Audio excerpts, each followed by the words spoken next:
Okay, I think I'm live. Let me just go to Twitch and see if I am. Um, it says I am live. Okay, there we are. um, but yeah. Um, hello everybody. Um, it's been a while. Um, yeah, I don't know. And yeah, it's been a while. I remember I said I was after my last stream. Hi, Arfine. I said after my last stream that I was gonna like stream. What you doing here? I am I don't know, man. I'm just streaming. Oh, why is my stream elements all wacky? Did I lift it? Oh yeah, I lifted it. Let me pull that back down. Here we go. Fixing the stream elements is always frustrating because there's only certain areas where you can like move it up. I have to find the sweet spot. Because I want this bigger, but it won't let me. Oh, oh. Oh, you can't see what I'm doing, but oh, look giving me. Okay, there we go. Stretch. There we go. Hopefully that'll fix it. Um. Yeah, me too. I'm so depressed. I'm delusional. Oh man, that's not good. Oh, I hope you get better. Yeah, I guess I've been going through like the same-ish thing. So, well, let me refresh this. Did it refresh? Yeah, my OBS says that I fixed it, but on stream it looks like it's buggy, so it's gonna be like that for a while. I can't try anything, and nothing happens. Yeah. Oh, there we go. There's a refresh. Yeah, no, like it. Yeah, that definitely happens. Similar to me. Um, been having a hard time drawing because I'm kind of like burnt out, kind of thing.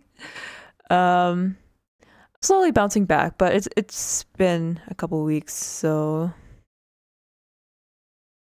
Okay, let me look at my OBS because the playback is stressing me out, but I should know by now that it looks like that. I get I think work is killing me. Yeah. Um. Yeah. No.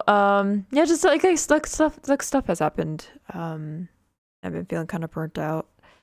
Again, like I'm slowly bouncing back. I'm like kind of doing stuff, but yeah. I hope everything like gets better.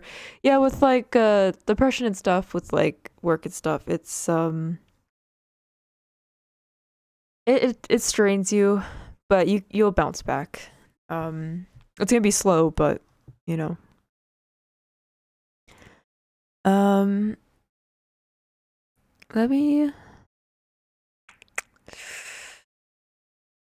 because I don't like looking at chat in my OBS, but Polyworld's covering everything. And I don't like looking at it on my Twitch because it's buggy. That's okay. I'll just use Firefox. Um. Okay. Unless I don't this time. You know what? Like it does feel like that. You know what they say, right? Like it feels like I don't want to like be invalidating, but of course it's like for me it's like I've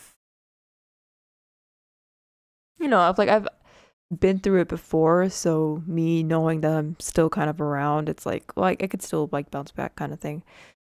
Um because that's what it felt like for me for a while. It's like I feel like I can't come back from this, but um eventually it did happen, so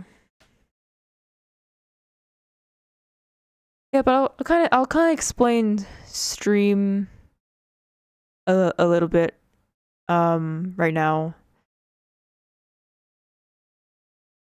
Yeah, because I was just like trying to fix everything for a while. Um, so yeah, just like my tablet is like dead, so that's like the main thing that I use. For anyone who's new, that's the main thing that I use to kind of see chat.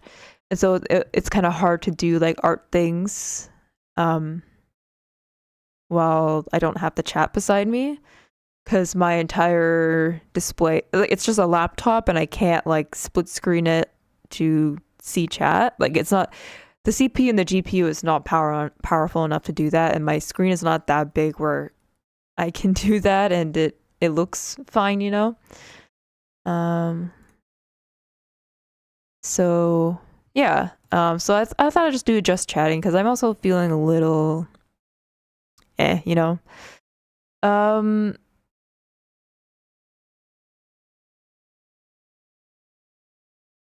oh, that reminds me of my new PC case and RAM got in here. Oh, that's exciting. Um yeah, that's exciting. I was actually like thinking about, all I need is a new CPU and then I'll have completely new computer than last year. Oh, that's cool.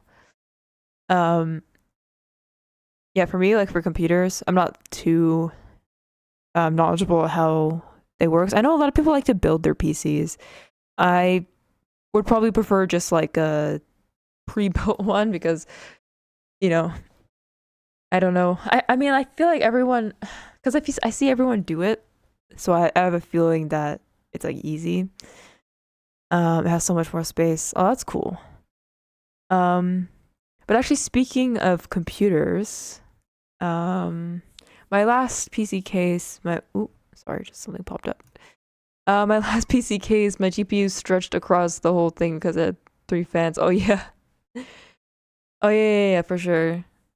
Easy is debatable, but it's useful and fun. Yeah, for sure. I mean, I think I'm just more down to like a pre-built one. I've seen some like, I've been researching some like for like future things like pre-built computers, and I've been seeing the ones that you know, the most highly reviewed ones, I guess. And people, not people, what I'm saying. I've seen what am I trying to say? I've like, seen people like have no like issues with them, I guess. So I was like, okay, maybe I'll just get a pre-built one. Pre-built are overpriced, so you don't have a guarantee on how well it's made. Okay. Yeah, I guess. I guess I'll have to just like look at some videos and stuff. Um, just like, just tell me what to buy. You got to put your heart and soul into it. Yeah. Mm-hmm. Okay. Again, speaking of PCs and stuff, the reason why I was researching, the thing is like I didn't want to talk about it because like I feel like talking about it will kind of jinx everything. Plus you can choose the aesthetic and what you need performance wise. Yeah, that's true. Um,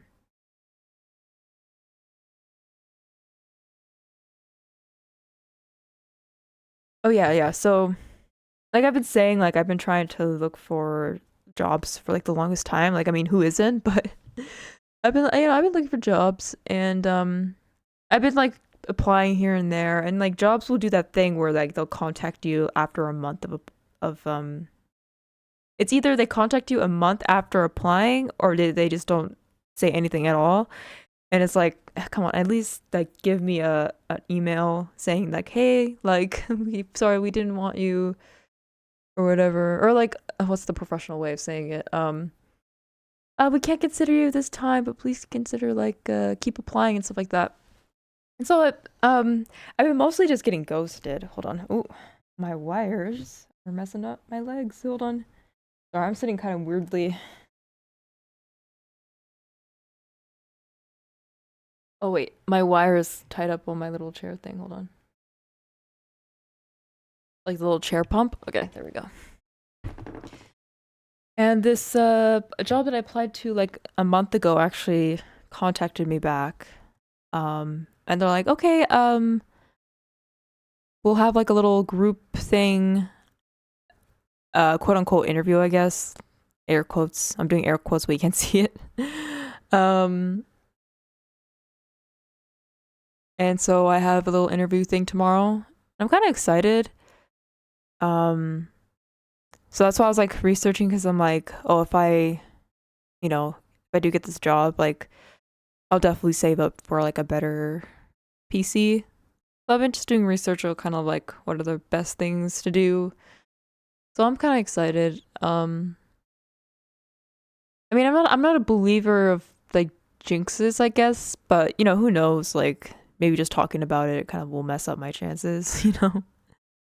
But I feel like I'm qualified, and yeah, that's the thing. Like the last job interview I had, I thought I did everything right. I thought I like nailed everything because like everything that they asked, I was like, yeah, I have experience in that and everything and like that. And sorry, I just heard a noise. Um, and then it's like, oh yeah, we're not considering you, and it's like, oh, what did I do? But yeah, I guess yeah, they just contact me a month after I applied, and so it's tomorrow, so hopefully everything will turn out. Um, yeah, so I'm kind of excited for that. It's gonna be definitely a huge shift in like just like routine and stuff. Because I haven't had like a job in forever, and so just general stuff like that, it's like probably gonna get like real tired. Even if it's like the simplest thing, it's like, oh, I'm gonna get so tired. I haven't exercised like this in forever. But um, that's good though. Yeah, for sure.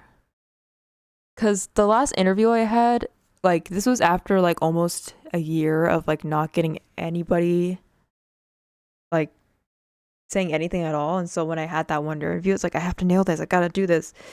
And then like not actually getting it's pretty devastating because it felt like when's the next interview kind of thing. Um, the one thing was that was a little weird was like the times. Um, because it's like one of those jobs where you just like set the time and like the schedule, and then they'll just like for the entire time you work there, that's the schedule you work. So it is like a seasonal job at the moment. Like that's why they're hiring because it's seasonal. It's like there's gonna be Black Friday and Christmas going on. But if I do well enough, they will ask for like permanent if that's what you're looking for. And I told and then in the application they asked like they said like, hey, like permanent positions available if that's something you're into. And I'm like, yeah, yeah, yeah, yeah. I felt like that after getting my current job. I felt like that after getting my current job after being employed for about 9 months. Yeah. Um, I just yeah. I don't want to like yeah. I'm not like super anxious about it because I feel like I know like I will get this job, but yeah. I mean like with past experiences, I think I know how to deal with this. Yeah, if my model's like rocking side by side, that's because I'm doing little swivels in my chair. But hopefully everything will turn out. Um, and usually with like the just chatting stuff going on right now, it's like I haven't done like a lot of just chatting stuff because I feel like when doing just chatting, it's like I feel like I lose steam pretty easily because like I don't know what to talk about. Um, so I did write like some things in like notes, and I don't know if I still have it. But like since I've been writing this stuff, I feel like all these topics are just like no one cares about this. So let me see.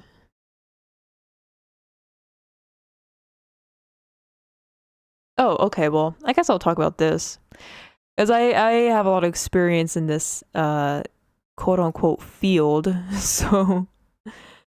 So I saw this tweet a while back about anime conventions, and it was basically if anyone's like not on Twitter, there's like a trend in like tweets where people are like, "Oh, what's your opinion about this?" And it'll be like a picture of like, I think the famous one was like Flint Rider from Tangled. He had like the swords pointing at him kind of thing. It's like, what opinion about this will get you looking like this, right? Like people will be mad at you.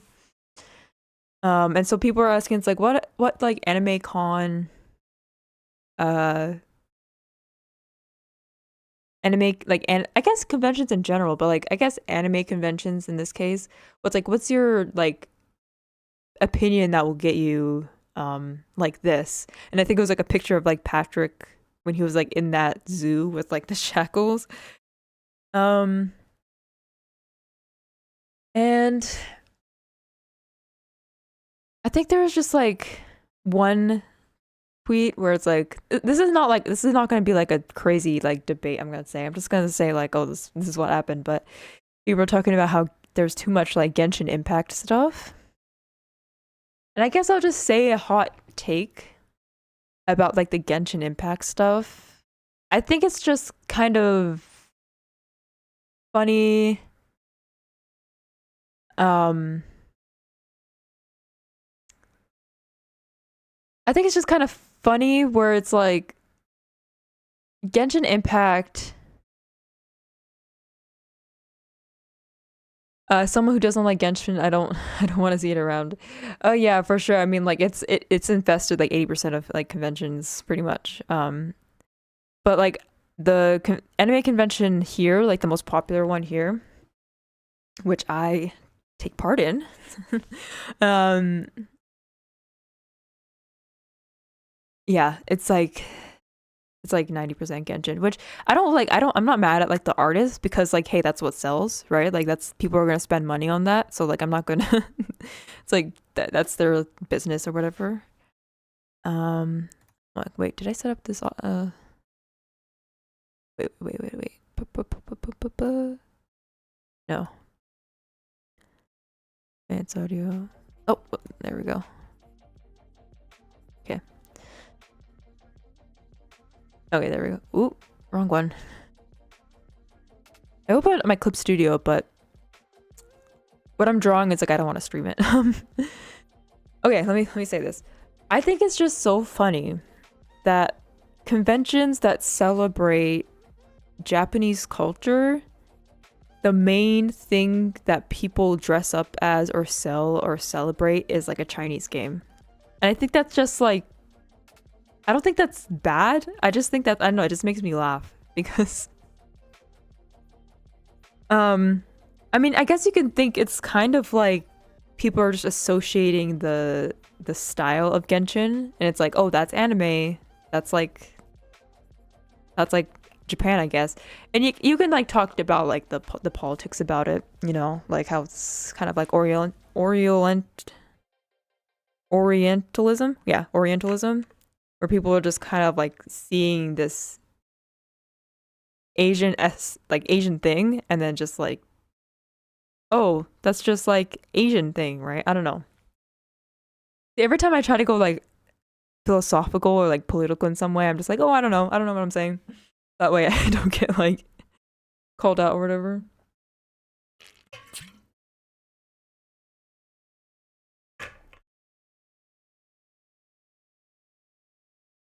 But yeah, I noticed. Yeah, like I've been you noticed, yeah. Cuz there was like this recent movie that came out. I think it's called The Creator. I think it's recent. I don't know. It's like a cyberpunk kind of thing. Where you're like in a cyberpunk Asia, but like the Asia is like all mushed together and things. And like I've been seeing people talk about it and like bringing back the conversation about like Oriental and Orientalism and stuff like that, and how this is just like, you know what I mean?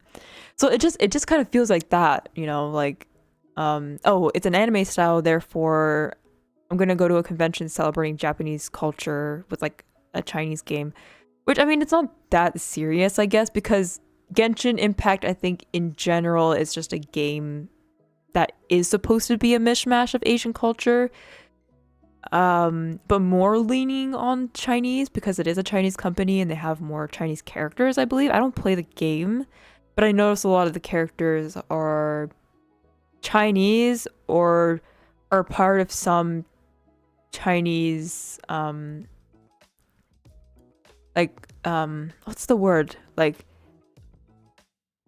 different um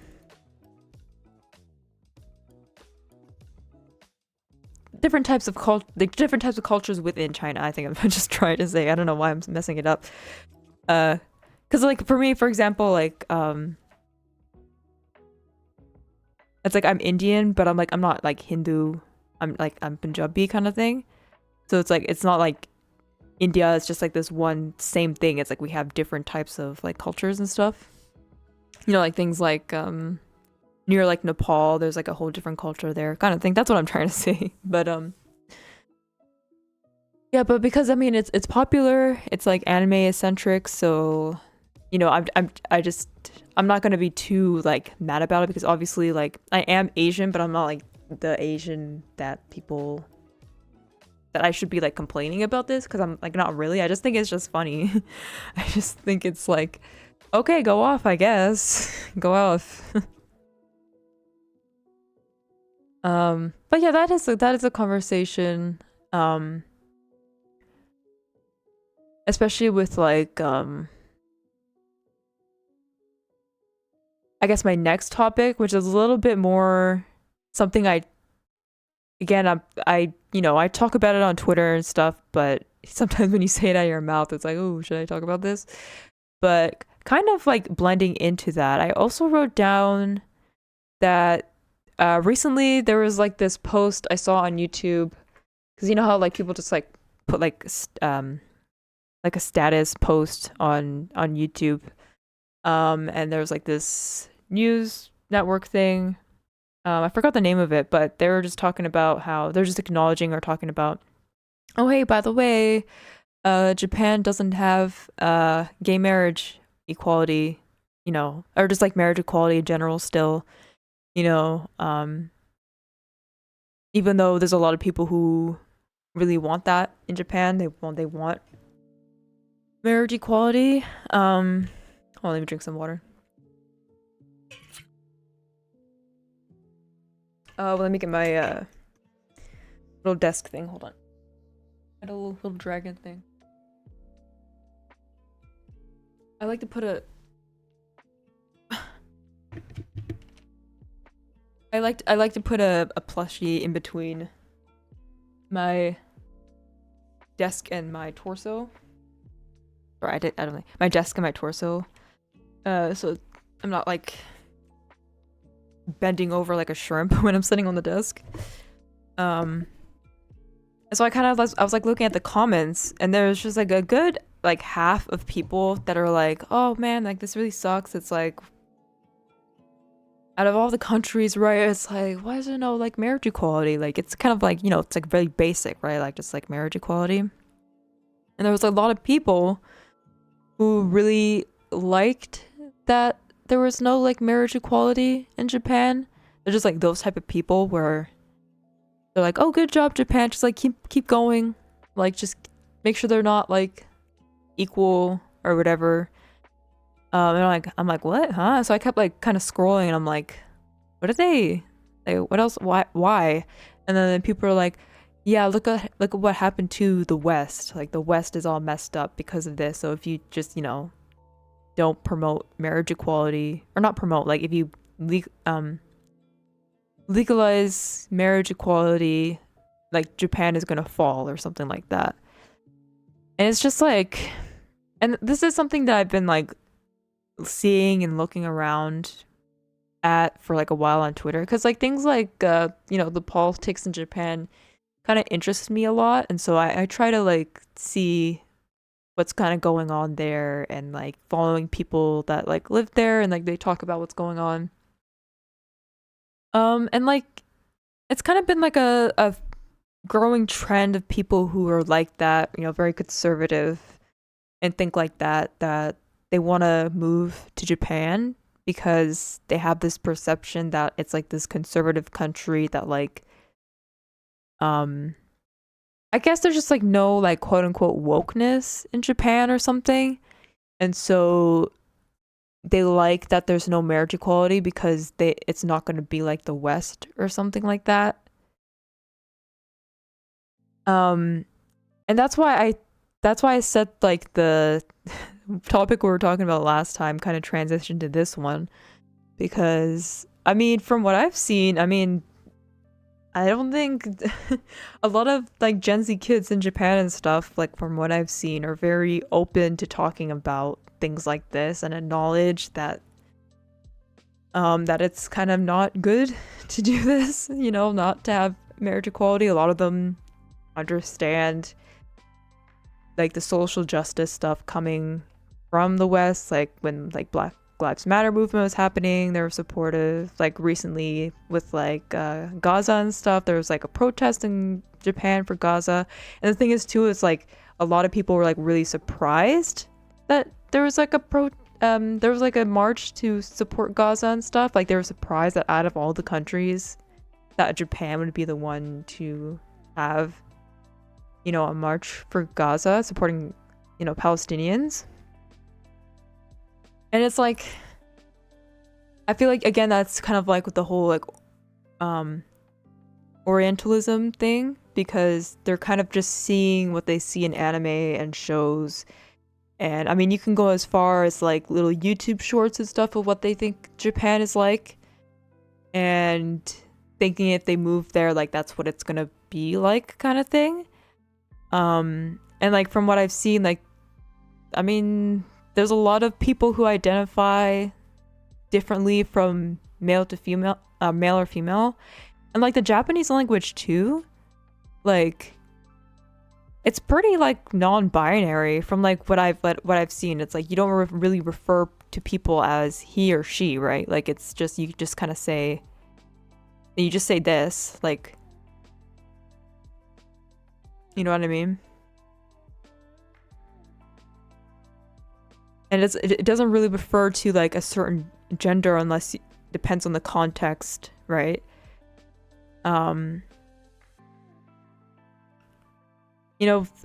It's just, man, I don't know. Especially if you're someone who doesn't like look like me, or people who are like my peers that, are a person of color, it's like it's a little harder to kind of be, from what I've seen, it's kind of harder to be in Japan compared to like if you're like, white male or maybe even white female. I'm not sure. I think, yeah, I guess like white male or like cis or whatever. So yeah, it's a whole conversation, but yeah, I guess like it's like that whole stereotype with like Asian people is like what they want when they go to Japan, and that's what they expect and want to see. Um, yeah, yeah, there's a lot going on in my head with that conversation, but it's just like, also it's like not really your country. So if they want to decide, if they want to like have marriage equality, it's like that's on them, you know. And the thing is too, like marriage equality is such like a basic thing, like such a basic right. So yeah,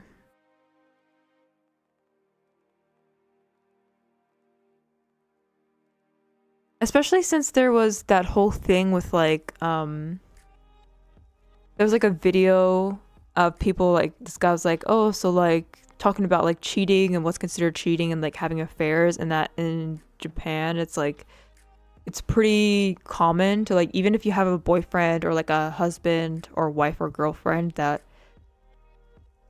you know there's like a pretty high chance of like one of them cheating on you or having an affair on you, and that's like completely like normal or something, because it's like, oh, it's like if it's just like for sex and it's just like an exchange of that, then that's fine because it's just like like sex is just like a thing that is not really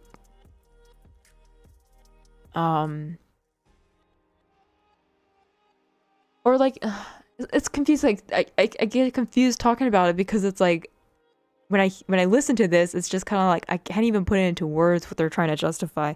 I think it's like oh, it's like if you have a boyfriend and they hire a prostitute, it's like it's not cheating. Or if they are having an affair or something with like a coworker, there was like a girl who's like, oh yeah, like that's fine, just like don't say anything to me or just like don't let me know or whatever. And it's like they like people kind of see that and they assume something of like the culture, like quote unquote culture of Japan.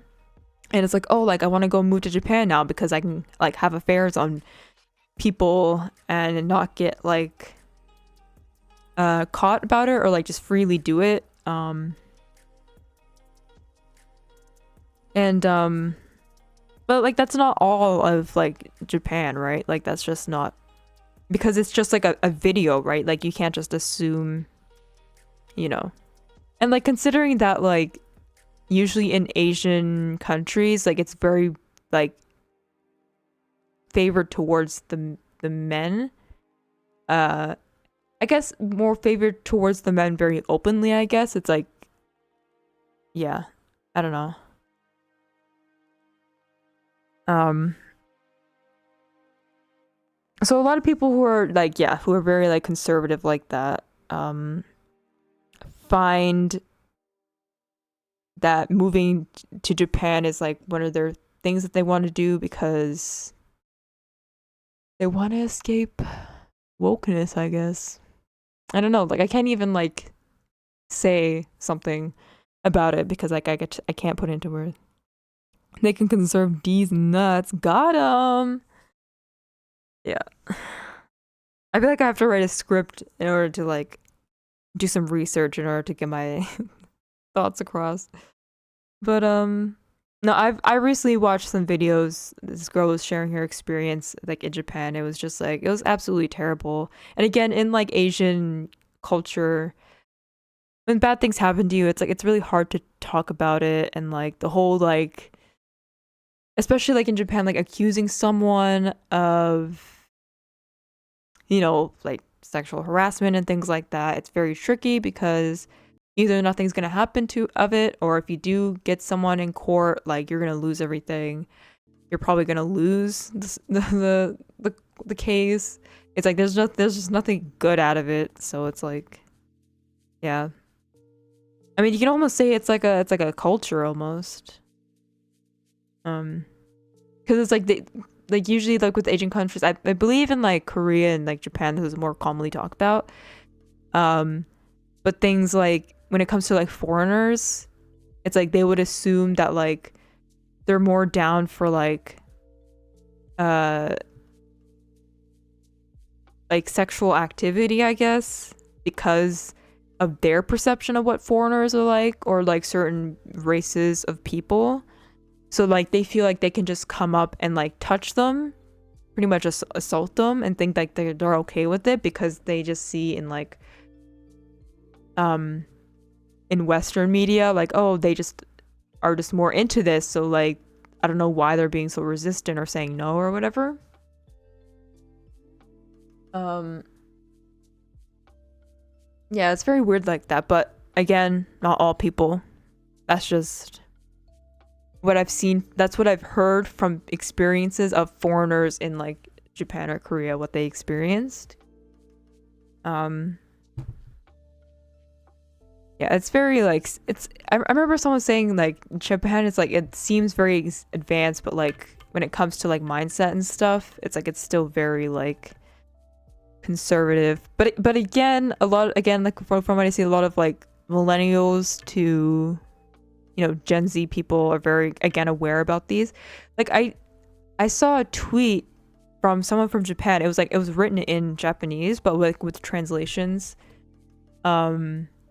They said like, hey, by the way, like don't support Muji because they're supporting a really racist transphobic person. And I was like, okay, I didn't like Muji anyway. They're selling me a tiny spray bottle for $3. Like I'm not gonna But if you tell like someone who's very conservative and said like, oh yeah, I'm not shopping at Muji because someone in Japan said not to support them because of transphobic and racist reasons, they'll probably be very upset or mad or confused because they just thought that, oh, the West is ruining Japan. He's doing that because the West is telling him about these things. He doesn't actually like I don't know, maybe Japan is not as conservative as you might think, especially amongst like the kids or people my age, 20 or whatever. 20 something.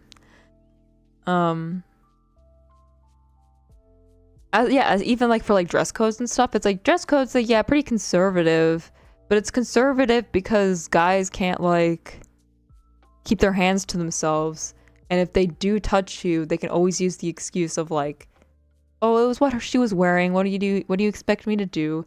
And that's like something you can like say in court, like, oh yeah, she was wearing this. That's why I touched her. So, you know, what I was gonna do, not touch her.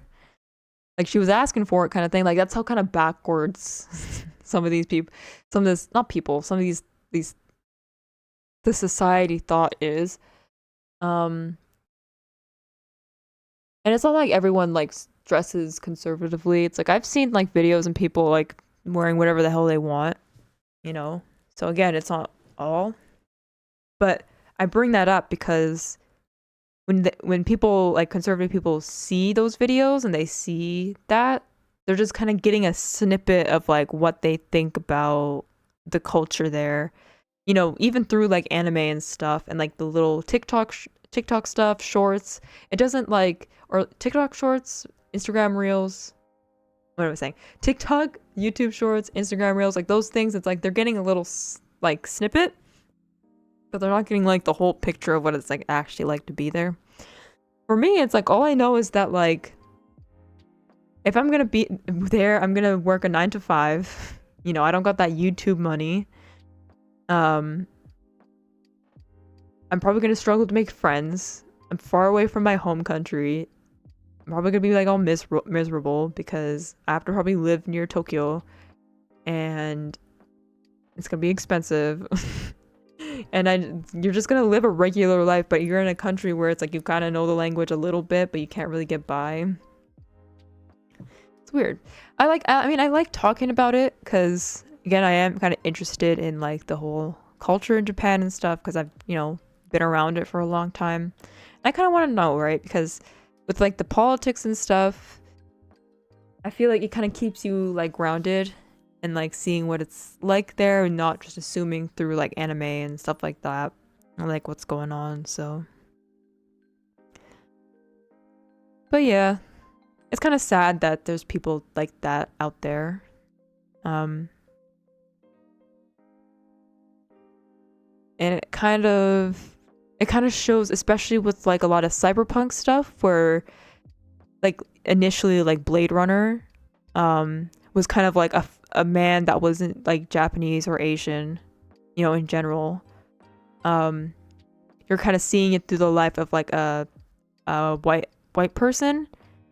And so it kind of gives like this idea of like people who are like foreigner or maybe even like, you know, white in general, I guess, kind of see those movies and like they go to Japan and it kind of feels like, you know, Japan is like the backdrop of their life and it's not really you know, a country where there's like people that live there and like have lives, you know. um what was it? Yeah, Blade Runner, the second Blade Runner. um Usually in generally like cyberpunk worlds, it's usually like a foreigner's perspective, you know what I mean. It's not really like a Asian person like their point of view and that kind of thing. um yeah, interesting topic. I guess I try to back off a little because I'm not the like I'm not like the person to talk about it. I'm not very I don't like study it or anything. So it's just like my little tinfoil hat talking about it.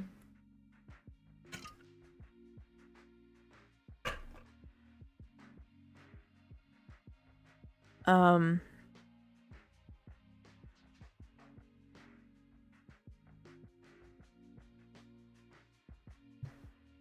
what else is there to talk about?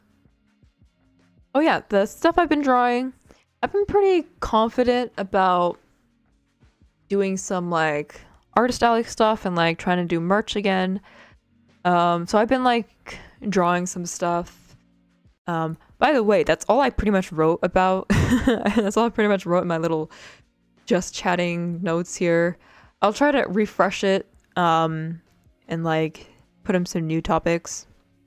But that's all I got. I think like I did it and then I just completely forgot. And when something did pop up, I like forget to write about it, write it in my notes.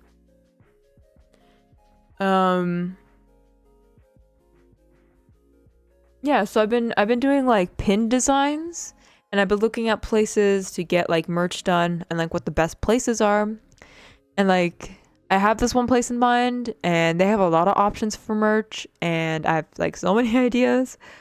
Um and again, if I get this job, like I would love to do like make some art stuff, some merch. Would it be called merch or would it just be called like things I would sell on my shop? Because merch would be like stuff like merch of like me or something like that, right? Maybe it's like merch. Um, cuz I feel like it is hard to start like an online shop right away cuz you kind of have to like get a lot of traction in order for it to like pay off. But I feel like it would be really good to invest more of like an artist alley because you're kind of like forcing a lot of eyes onto your stuff. Um, and like it might be more pricey to do an artist alley because it's not only the merch you have to get, which is all probably like a couple $100, but then yeah, you have to get like the table and like the stuff to display your table. So it is, I guess, much larger investment, obviously depending, right? Like some people like they travel, they travel places to do artist alley.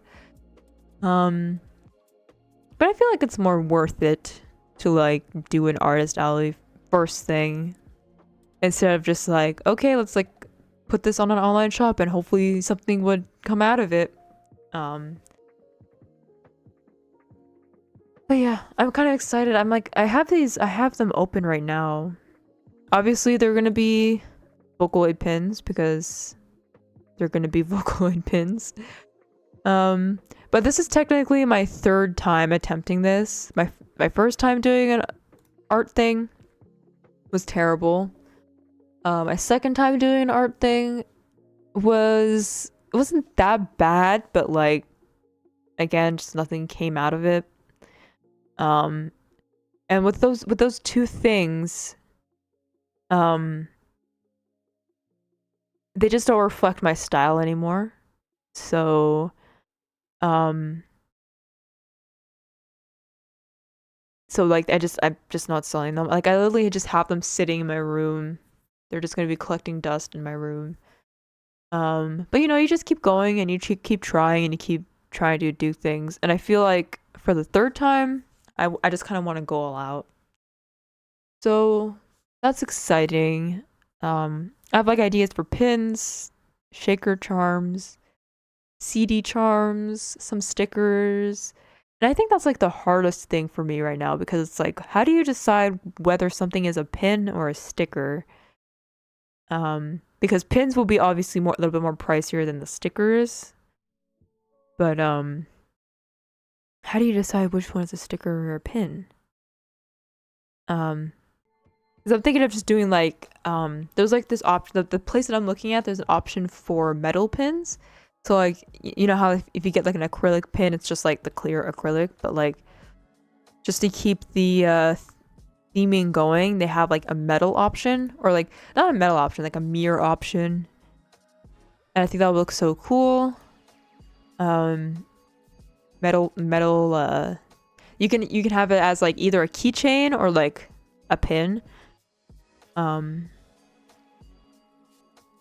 Yeah, I have a lot of ideas. And also, like, I think the harder part is like illustration, because I feel like my art has improved a lot, and some of the illustrations that I would like to like sell like back then, like some of my art that still kind of hold up, but again just doesn't fit my style, so I feel like I have to do a new bunch of art. um yeah, you know, getting art prints done is actually kind of expensive. I have like this place near, well, not near, it's like kind of where I live, where I don't really have to pay shipping on it because I could just pick it up at their place. But it's still pretty pricey for like letter size prints, and if you want them in a pack of 10. And but like the other place that I'm looking at, they also have a print option, but the printing, they only sell it in like 2 sizes. So if I want a different like size, I probably can't, like, yeah. And I've seen like the reviews of the place where I'm planning to get pins and keychains from. I saw like reviews of like the prints, and like these are like the best prints I've ever had. Like every time I would get print out from other places, it's either the darks are too dark or the lights are washed out, because they always expect you to do the CYMK layout, and that's what the CMYK layout does. But for some reason with these guys, it's like I still think they tell you to do CMYK. Um, but for some reason, like their prints just come out so vibrant and nice. And there was like a review was like, I've been working for like printing for like so many years, and this type of quality printing is like you have to jump through hoops and pay a lot of money for this type, but because it's so like cheap and stuff. I was like, yeah, but they only have like 2 sizes. I have some ideas for like square options. Like I have some ideas for like square prints, but they just don't have the size, and I'm not gonna like hand cut them or anything, right? Like I want to have them prepared, ready for me. um let's see, posters. Yeah, I'm checking the prices here. Large poster, so like the most common one is like 11 by 17. And if you do the 11 by 17, that's like the big paper. I don't want to do matte paper, and I want to do 10 of these.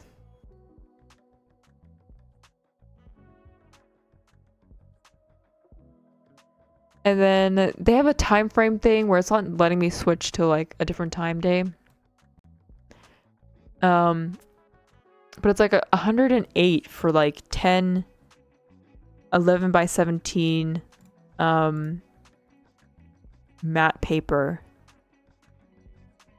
So it's like if I pay for that and I don't get investment on it, it's like, and it's just like 10. I'm not asking for like 50.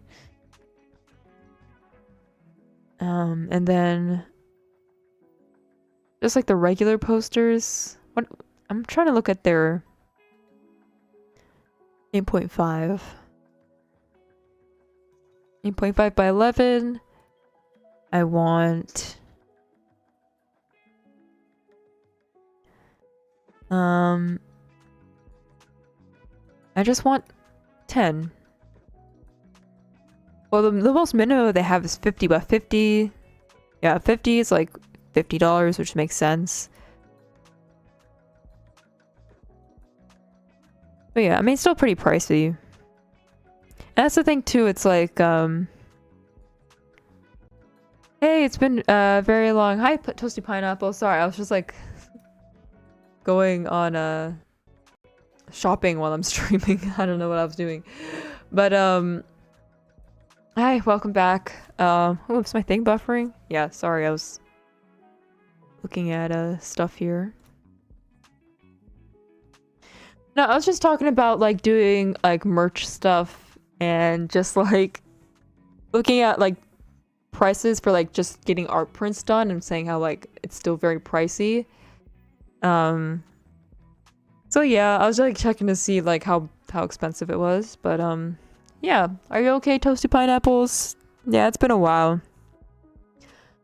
I just been kind of like talking about stuff, ranting about stuff. Like I said before, I usually like write down my topics that I use for just chatting, but I wrote down like two things and like I haven't touched it in weeks, and it wasn't relevant anymore. I was talking about like anime conventions, Genshin Impact, political stuff, stuff about Japan and stuff. So tired, yeah, I'm pretty tired. I was also talking about possible job opportunity that might happen. And hopefully it'll work out. Tomorrow is the thing, so if it works out, I get a job. And I usually don't like, again, like I usually don't like talking about it because it feels like it jinx everything. I'm assuming you're saying JoJo. Is that a typo or is that a word I do not know? I think it's buffering. Well, good thing that you're able to see it. Let's see here. But yeah, job. What jobs? Oh yeah, jobs. Okay, yeah, I was talking about jobs that I might have a job opportunity tomorrow. So, and we're just like talking about PCs and like I was kind of doing like PC shopping because I was like kind of jumping the gun. I was like, okay, if I get money, I'm gonna see what PC I want. Because I've been complaining so much. Like it seems like every stream that I do, I complain about my computer. But it does what it can do. But with what I need to do right now, I need something better. So, um, yeah. And I feel like every stream I do, because I feel like people who are new, like I need to explain all the time. It's like, hey, I just don't have the best technology. Please be patient with me. Let me just move up the. Here. I don't want to have to keep explaining that all the time. Let's see here. Yeah, I'll just use my OBS to see. But I do the exact opposite. Are you a money saver unlike me? Or like, sorry, oh, I'm talking about streams. Oh my goodness. Every time I say something, I forget it the exact time that I say it. Hold on, let me open this. Good. But I'm kind of excited because this is like I mentioned this before. This is a job that I applied for like a month ago, and they just like contacted me. So hope everything is okay. When I put in the hours that I wanted, they were saying, yeah, we're just like looking for more afternoon to like evening. I was like, I'm sorry, I can only do the early morning. But I've been looking at my schedule and like other people's schedules and stuff. And I'm thinking about doing like afternoon and stuff like that. Cause I share a car with someone, and so like I'm just trying to match my hours to like to make sure that the car's there for me so I can do the job thing. Cause like the transit is like transit on the way they're using transit, it's like an hour and a bit, like hour 15. You gotta like take a bus to the SkyTrain, and then on the SkyTrain get off, take another bus. You know, that type of thing. When will you be building again? When I go to the mall and get a Gundam. Yeah, I really love doing the Gundam buildings. I'm sorry, Toasty. I have a lot of fun with it. I did finish up that those two little chibis that I got. I completely forgot the name right now. But when I do, I'll show it off because they do look really pretty.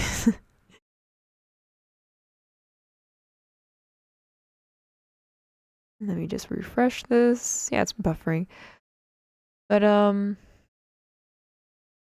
I'm kind of excited. And plus like again, like I don't really have a job, so like let me get some money before I buy things. And if you're wondering like where's the other money coming from? It's usually just from like relatives and stuff. Some like spare money from like old jobs, but like I try not to spend too much of it.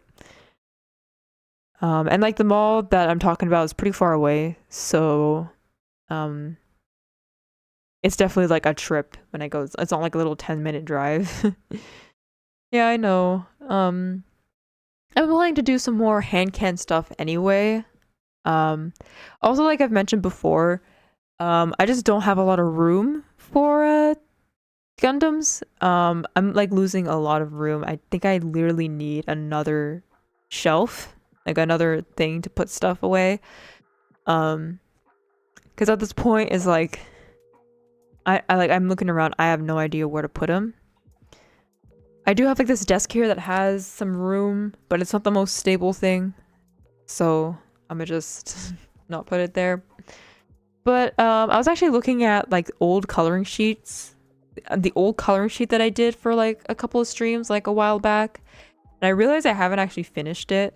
But there's so little that I need to do left that like I don't even think it's gonna last an entire stream. So I was thinking of doing a new coloring sheet, and I found this really cute Totally Spies coloring sheet that I love to do. And just start a new coloring sheet because I love doing the coloring sheets on stream. It's very fun. I mean, I guess with that being said, with like the job stuff, I feel like stream schedule will be very messed up because I initially planned for like, well, initially when I started streaming, it's like stream every other day, but like now I feel like I gotta stream like 2-3 times a week now.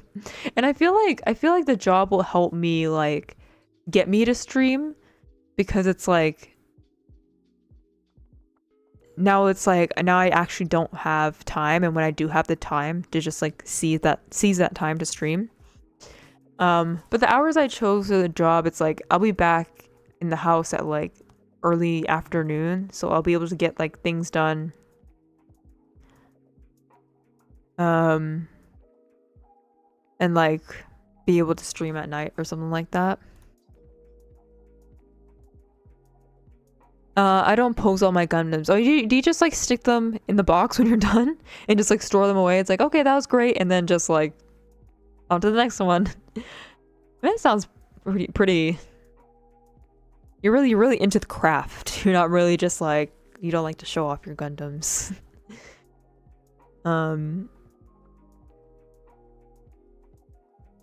Yeah, I got the chibi ones because that was like what I could fit in my room.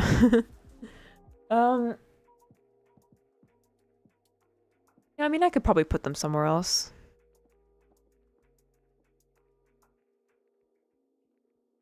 But yeah, that's what's been going on. I stuffed them in the Amazon box called the Forever box. Oh.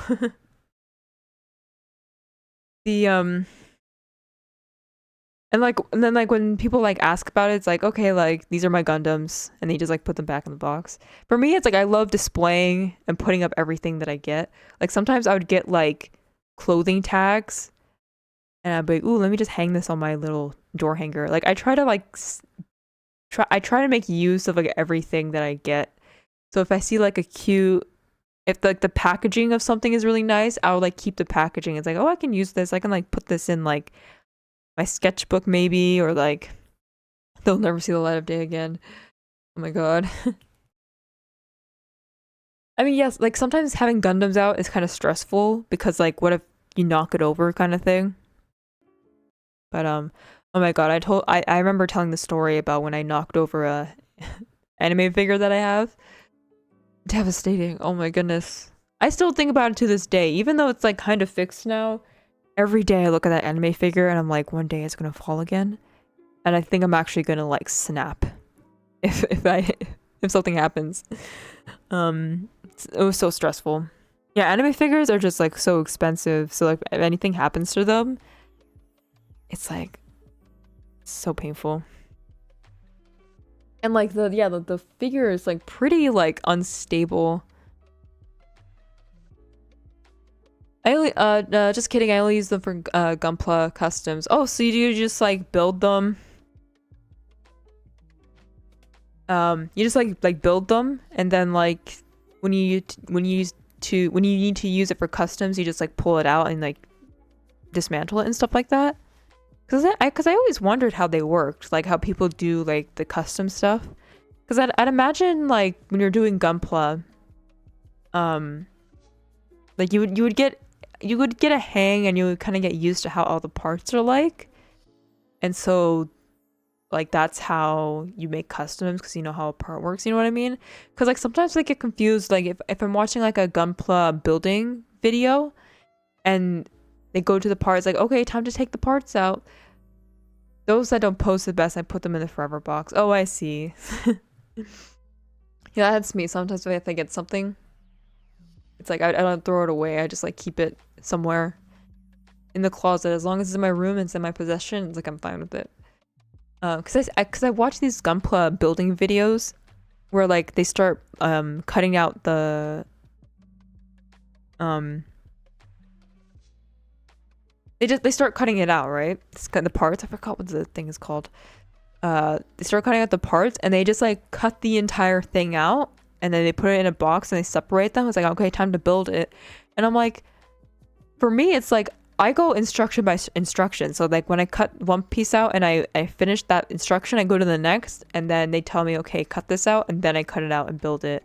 I'm not one to like cut everything out and then just go by it. Because like I just don't remember the parts like that. I just don't remember like, okay, take this piece out. I was like, which one was that? I need the numbers beside it to like know. Um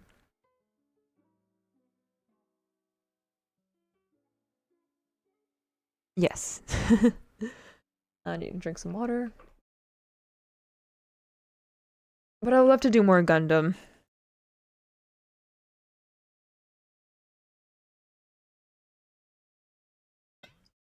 Yeah, the place I want to work out, um, it's pretty cool. Like they have a little uh stuff there that's like cool. I don't know how to explain. They have like a cafe there, so it's like there's complimentary like stuff that you can get. They have like a workout area. Um, you know, just for working out. They have like showers there and stuff. Because it's pretty long hours. Like the base hours are pretty long. Just cut everything first. See if you remember which parts go where. Yeah, I can never do that. Um, I'm not experienced like that. I'm pretty basic when it comes to cutting. It's like I'm not the ones to like get like a sonic cleaner. You know, people get those sonic cleaners. They get like the spray, like the airbrushes stuff. I mean, I guess that's a basic thing, but like I just like I cut it, shave it off if I need to, put it together. You know, it's the experience that is good. The experience of building Gundam. It's not the prettiness. I mean, I guess depending on how you see it, but the ultrasonic cleanser is very cheap. Oh, I see. Okay, I see. Yeah, the only really expensive thing that I see at almost $10. Oh, okay. I guess for me, it's like I'm just not into that like process at the moment. Maybe I'll do some research. Yeah, but the most expensive thing I've seen for Gundam stuff is like the what's it called, the God Hand clippers. That's the most expensive thing I've seen so far. Other than like actual Gundams, just the like equipment part is probably like those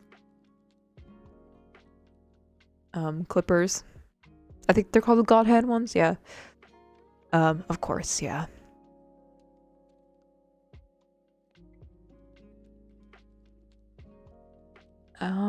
Yeah, and it's been very, very, very rainy. So if someone with a pet, it's hard to like get them to go out and do things, and it's hard to get them to rest and stuff. Godhead is the single blade that's really premium, leaves almost no nubs. No need for shaving down anything. I see. I feel like you have to like because I guess I'd imagine they're not that sharp for a very long time. you have to find a way to like waystone shave it or something. I mean for that price, I'd imagine it lasts a very long time. The sharpness lasts a very long time. I mean, I guess if you're spending so much on that hobby, you might as well get those good things, right?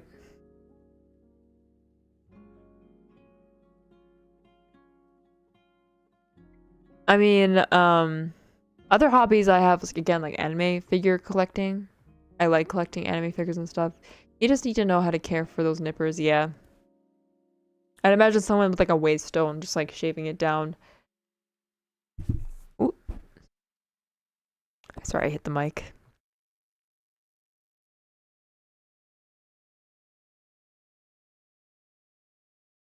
Yeah, I've just been kind of...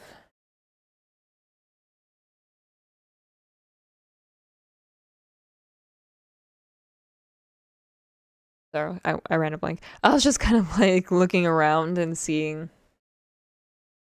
you know, just like making room for stuff. Actually, recently I went to my local drugstore and I saw this Vocaloid calendar, and now I have this Vocaloid calendar up in my room, and it's like I'm gonna try to find a way to use this because like I've never used a calendar, genuinely use a calendar ever, but like there's pretty pictures in it, so that means free posters. You just cut the top out and now you have like anime posters.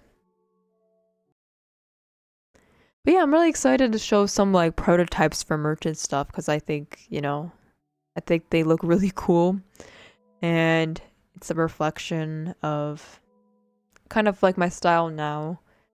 Um and yeah. What else is there to talk about?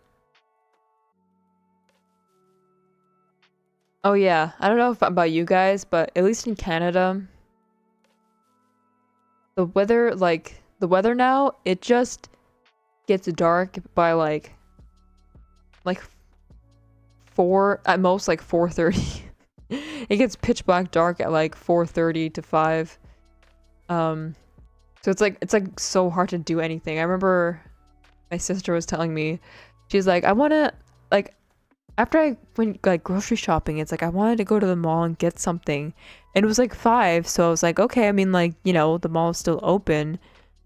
But it was like pitch black dark and it just didn't seem right. Like it just it didn't seem right to just go to the mall when it's like super dark and I should be at home at that point, but it's like 5 in the afternoon.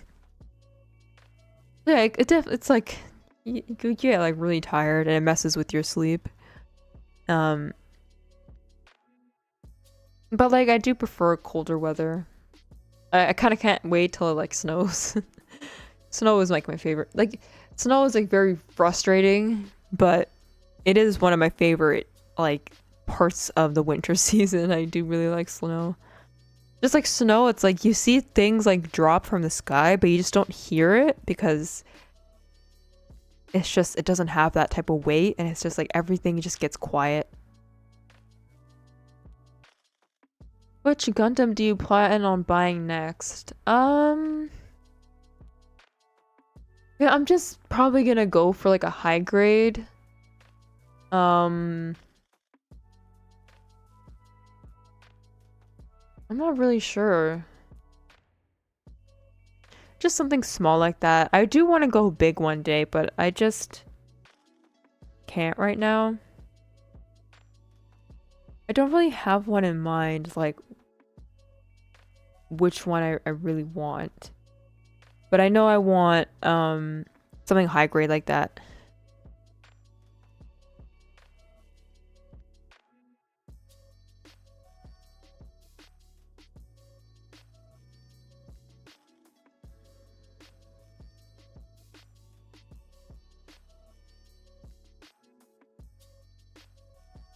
Um, High grade lifelines. It's the white version of the Death Scythe. But with the lines. Oh yeah, yeah, yeah. Like little, like the pretty white one. Yeah, yeah,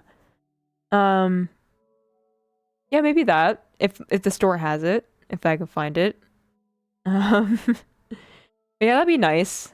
It's like a side by side. It's really pretty. Um, yeah, I'll see if they have it. Um, I love the little blue and the gold. Um, it's gonna look a little weird because I have the clear version of Oh, did my thing freeze? Or just get a Destiny Gundam? Yes, the high grade one. Oh yeah. Um,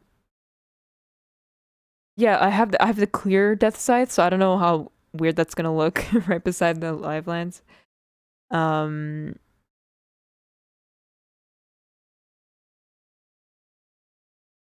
but I have to go check. Um, Destiny Gundam. Yeah, maybe. I feel like I have something kind of similar to that already.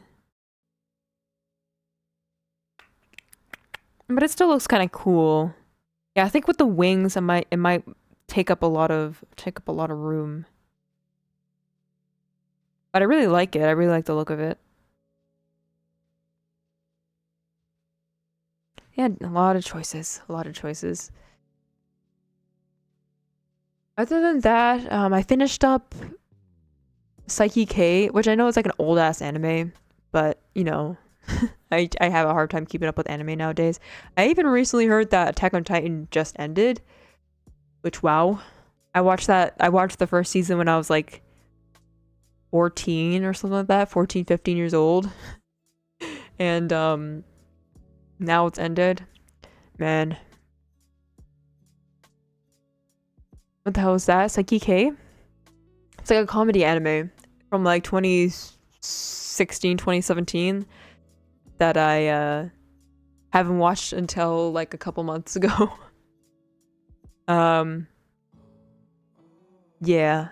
It's pretty funny. Like for me, like funny anime for me is like really hard to come by because I guess I'm more of like a Western type of comedy person. I feel like with like Asian comedy, it's very like gaggy and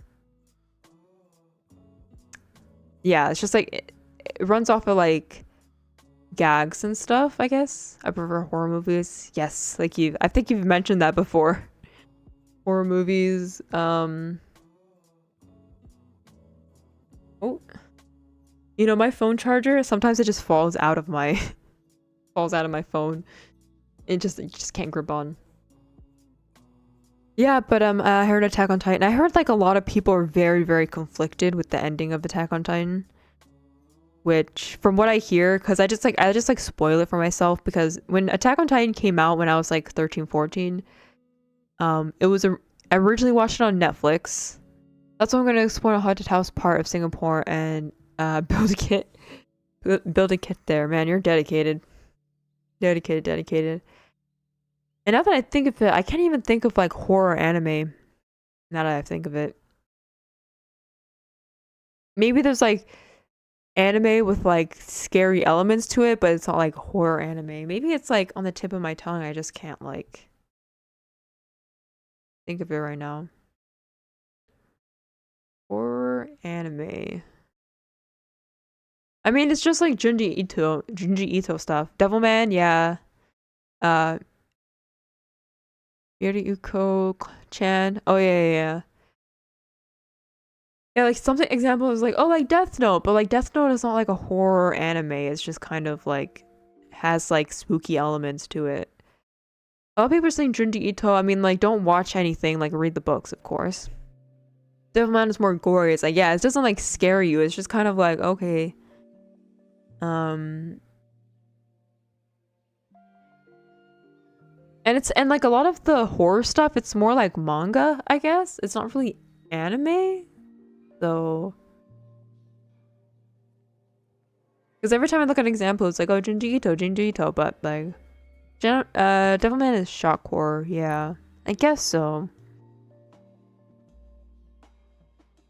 Um, I'm pretty sure if you search up Devilman, like the genre, it's gonna be like, oh, it's an adult show. That's, yeah.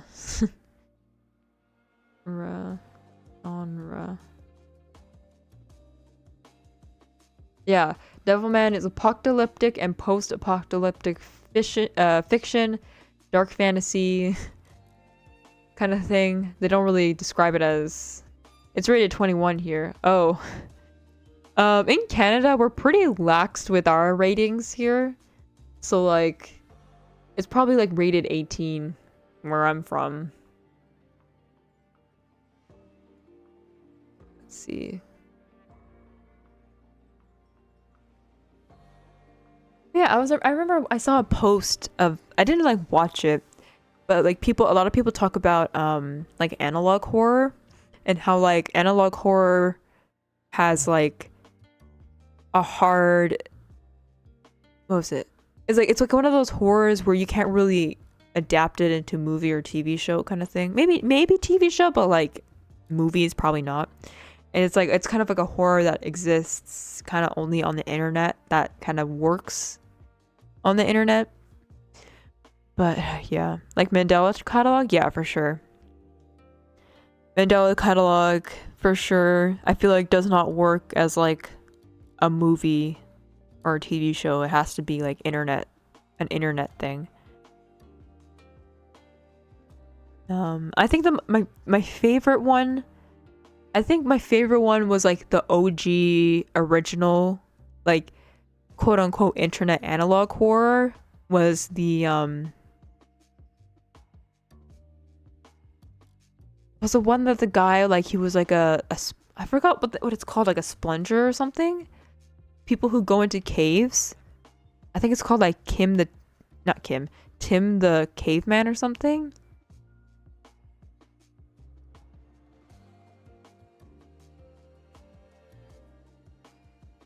No. It was like Splunger. No, what is it called? Yeah, let me just do something specific. People. I can't write people who um people who go in caves. Splunker. That's what they're called. Splunker. They're called splunkers. Are people who like they have a hobby of going into caves, and specifically like they go into caves that have like that claustrophobic type of like vibe to it, where it's like you have your arms are not working, your legs are not working, or like you're just like in tight spaces in a cave kind of thing. They're called splunkers.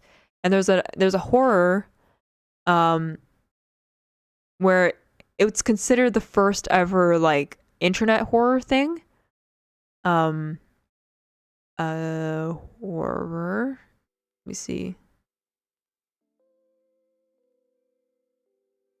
Yeah, Ted the Caver. It's like considered the first like creepypasta um analog horror thing, and I think that one's like my favorite one because I just love how it's formatted and it kind of gets me all the time.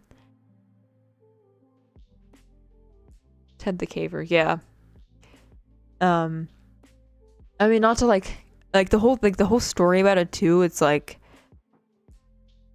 he wanted to make this story, like this blog post about him doing splunking, because the actual person who wrote this um what was like a splunker in real life. So he wanted to make a video about splunking. A story about splunking, and it's like a fake story where he would write blogs. It's like, oh, me and my friend, like we just found this cave, and I don't think any like human has ever gone into this cave, so we're gonna be like the first people. And then he goes through all these things and he talks about like how he's feeling, things that go on in there, like what he sees in the cave. But like there's like this scene where like he brought someone in to go into the cave because he was skinny enough, and then he pulled him out, and then like something in there like traumatized him for like the rest of his life. And like yeah, there's a video with Wendigoon and Papa Meat. They talk about it, Ted the Caver, and they just kind of go through the story and like they read it to you and they like talk about it. It's like a comedic video, but they talk about how like it was like one of the most a man in the cave. I wouldn't say there was a man in the cave. That's what they found. It's like these people who have a hobby of like cave going. They go into caves, and they just like there's like some unidentified thing that they found in the cave or whatever. But the way that the way that the story came out, it was I really like how it's written. It's like really like gets to you. For a long time, people thought that the story was real because he would do it in a way where it was like a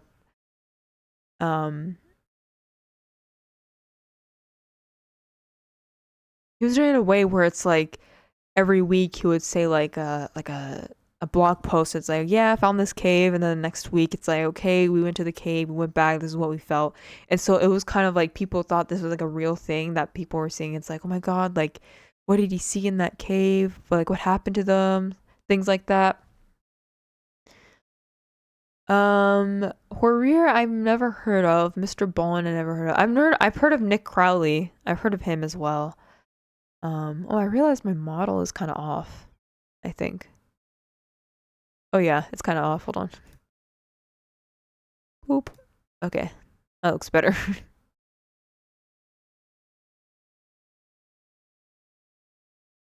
Yeah, but like oh, that was just like a typo. Okay, well. Mr. Bond I heard of. I definitely heard of Nick Crowley. Yeah, but like at the end of it, it's like they go back into the cave and then he wrote down it's like I'm gonna find what this thing is and I'm gonna write back like what that thing was that I saw in the cave.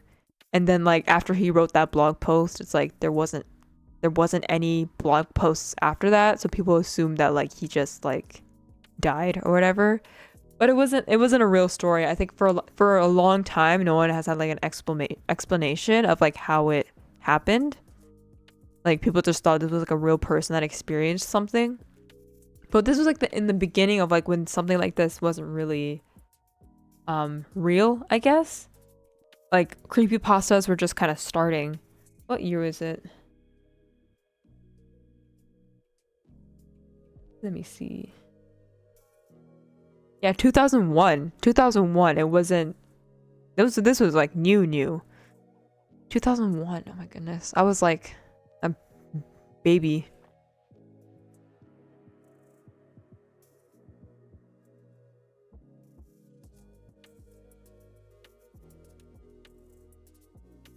SPC is like a kind of classic one. I haven't been really delving into it too much.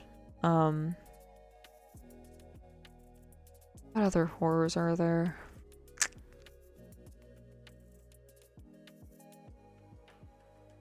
Yeah, SCP, yes, SCP. I feel like SPC kind of rolls off my tongue a little bit better, so that's why I say that, but SCP, yes. The lore is too much, yeah. But yeah, 10th the Cavers is really good. Honestly, like my favorite, like I didn't grow up watching this, but the Blair Witch Project is pretty good. That one's kind of like an OG as well. Blair Witch Project. But I never really watched it growing up. Or I don't think I was at the age of watching it, and so by the time it was like out of theaters, like I wasn't able to watch it. And I don't think I'm able to watch it now. Even though I'm into like I like seeing all these horror things, I'm also very scared of them at the same time. But it's like morbid curiosity.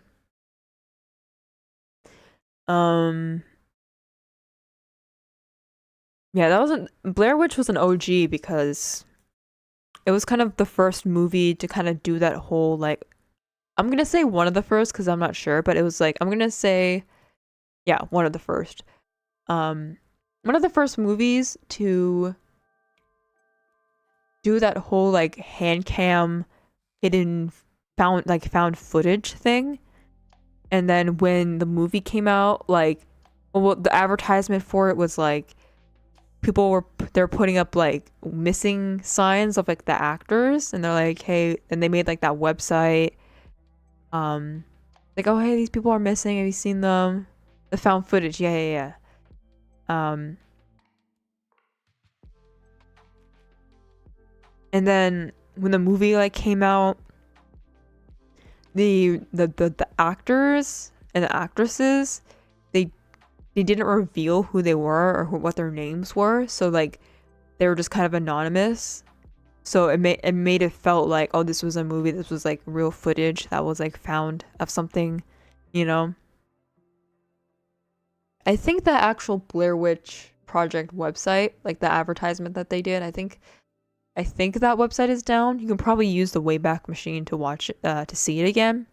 But that was pretty iconic. I think Paranormal Activity also kind of put that whole found footage on the map, I guess, because like Blair Witch did it first, but like Paranormal Activity like really like put it there on the map. Because I remember growing up and seeing Paranormal Activity like everywhere, and then they did that whole thing where they would show the audience's reaction. Like I've never seen that before when I was a kid, and so it showed like, oh, this movie's so scary. Woo. Any found footage? What would you call it then? What would you call it? Because, oh yeah, I guess it's not found footage. I guess it's just like footage of people getting scared.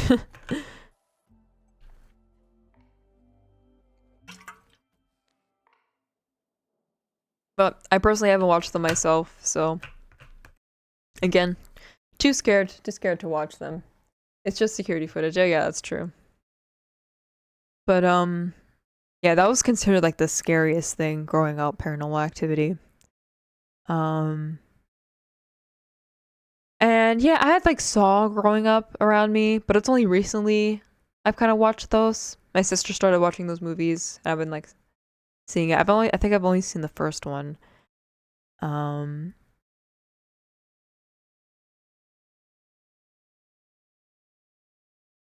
what else? What else was there? I mean, like, I guess some movies growing up was more like gross than it was scary. Um Watch with You. I'm gonna, Toasty, like, you're cool and all, but I'm gonna have to pass on that. Because I don't even care like who I'm watching it with. Like, it's like I'm not gonna watch it. I think I was forced to watch Hereditary, and I couldn't I couldn't handle it. Hereditary was nice though. It's like weird. Like I was scared. Yep, I watch alone. um, I just don't bother watching it at all. It's like I'll just listen to someone talk about it, do a video essay about it. Yeah, I guess Hereditary kind of, I guess, freaked me out a little bit. Um, but like I said, I did like it, so it was kind of like, oh, scary, but like I kind of liked it. Um, and nothing scares me. Nothing. What about rent and debt?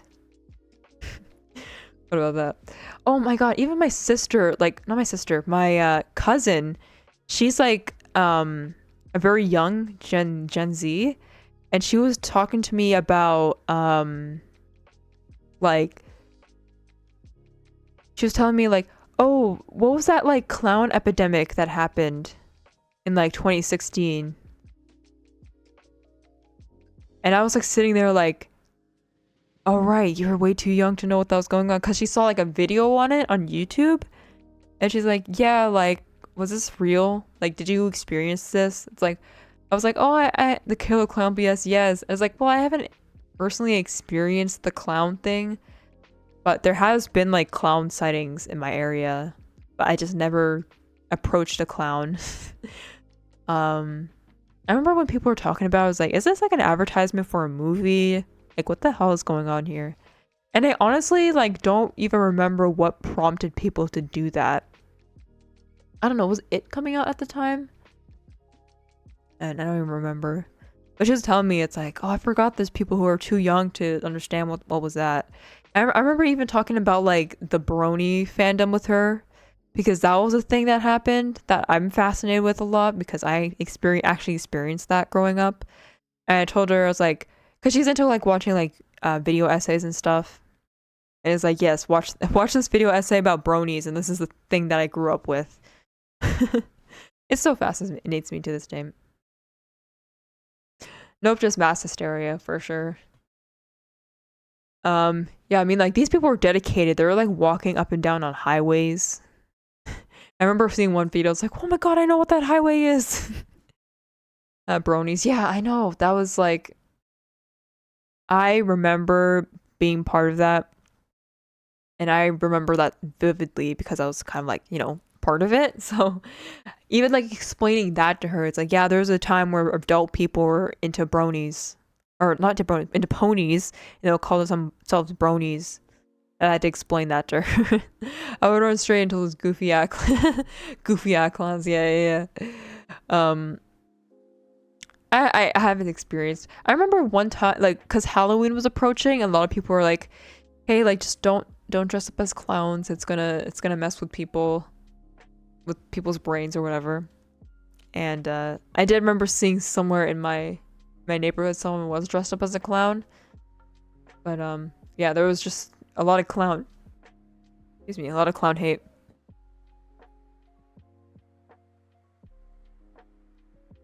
Sorry, I just heard a fucking owl outside of my window. It was either an owl or some funny dog barking.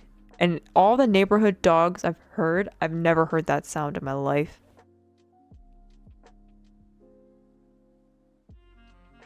I just heard an owl. Oh my goodness. I don't think it's close enough that I can see it. Like if I open my window, I can see. That's some hooting right there. My favorite, it's a wolf. Yeah.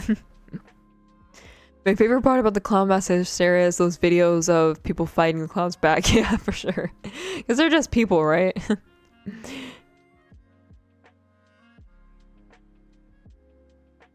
Man. Unfortunately, like, owls are kind of rare in my area. I've only seen an owl once, like in real life once, like when I took my dog out like later than I should have. It was pretty dark out, and I just saw it like perched up on the pole, and I'm like, I've never seen this in real life. Rock'em Sock'em Clowns baby. Yeah.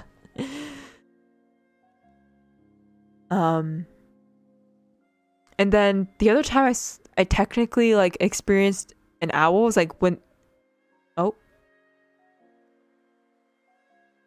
she's hooting again. It was actually like sitting on like my sun deck, so it was so loud in the house. It's like, what the hell is that noise? I've never heard an animal sound like that. And I did some research. It's like, oh, it's an owl. Kick the owl. No, they're endangered in my area. Owls in my area, like the spotted owls, they're endangered. That's probably like the last two owl that we're hearing right now, and I don't care. I'm just like, oh, that's an owl. Or maybe it's just like an animal I've just never seen in my life. Fine, I'll do it for you. But yeah, I mean, animals here, common, I guess. I see skunks a lot. There's a lot of cats roaming around here. Yeah, there's like some areas in Canada where it's like normal to have like black bears and like grizzly bears just like walk around in backyards and stuff. I'll Spring Breaker the owl. No, don't do that. Just leave it. Just let him hoot. Let's let her hoot.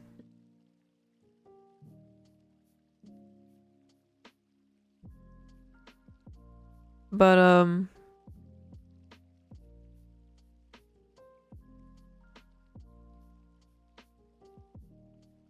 I'll spin break the bears. Yeah, I mean, bears, like, you kind of grow up learning how to like deal with bears. You just like make yourself look big and you make a lot of noise. and you just look all like frantic and stuff. You better believe the years of knowledge I've collected watching WWE. Black bears, they're pretty like small, honestly, for a bear, so they're kind of easy to scare away. Grizzly bears, you gotta be careful. I mean, like, I don't think I've ever seen like in the news, because like in my my news, like talking about grizzly bears, it's usually like a black bear thing. I'll freaking drop kick the bears. What is this, Tekken? You trying to fight Kuma? Do a freaking electric wind god fist on them? Nah. I'm excited for Tekken 8, even though I won't be playing it for a long time. But I'll be happy for the people that do get Tekken 8. I think I don't play Tekken. No, definitely out of all the fighting games that I like playing, it's for sure Tekken. I'm a big fan. I'm a Street Fighter guy. Have you played the new Street Fighter? Is that something you're into? Or do you like it? Because I heard the last Street Fighter was actually so bad. I think other 2D fighters I'm kind of into as well is... I mean, I guess Guilty Gear. I heard that's a really good 2D fighter. I prefer the arcade Street Fighter. When the new Street Fighter came out, I was kind of interested in it. I guess like the hype was like getting to me. I was like, oh, I might play this. But then like they showed the Tekken 8, and I was like, never mind. I'm gonna play Tekken. And Mortal Kombat was something I was into in and out, and I don't really care about it anymore. The new Mortal Kombat, it's like didn't really care about it. My other fighting game is Injustice. Yeah, Injustice. For me, Injustice gives Mortal Kombat vibes to me, so I don't really. I mean, like, out of Injustice or Mortal Kombat, I would play Mortal Kombat. But yeah, I've seen Injustice. Not really my vibe though. I do prefer like the Tekken because of the 3D platforming stuff. So 3D platforming, just like the 3D vibe.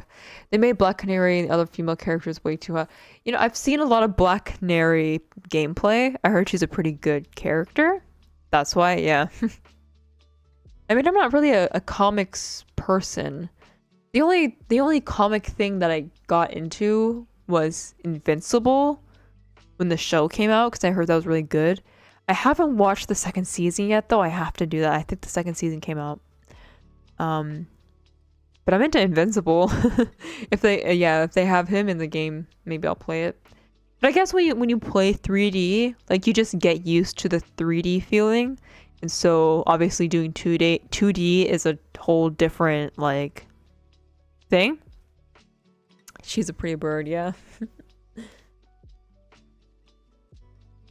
2D is just like a whole different ballpark for me. So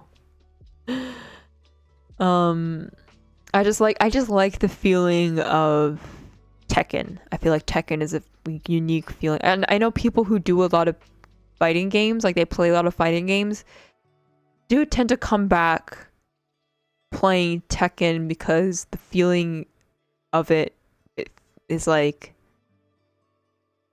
just nice, I guess. But yeah, Canary cheated on Green Arrow with Batman once. Okay, well then I take back what I said. Cheating is not good. I remember one character I really liked in Injustice. He was like really funny. It was one of the ice people. One of the Freezy guys. one with the ice powers. It was pretty funny.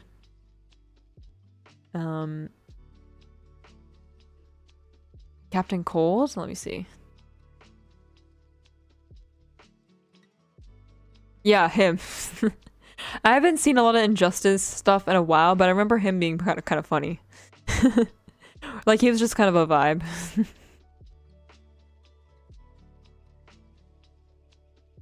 Or I loved how kind of like Robin was just kind of like this little boy that like doesn't know anything or doesn't. It's just like Flash is my favorite interesting character and DC character. Oh yeah, Flash. Oh man, you're probably disappointed with that movie, huh? I'd imagine. I imagine you didn't like what happened to that movie, huh?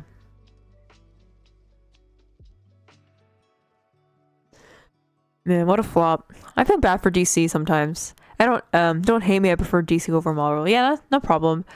I mean, Marvel for me, it was definitely like, oh, did you see my cursor there? Whoops. Let me put it away. um, the Flash was surprisingly good. Oh, so you watched the movie? It was universally hated for a while, huh?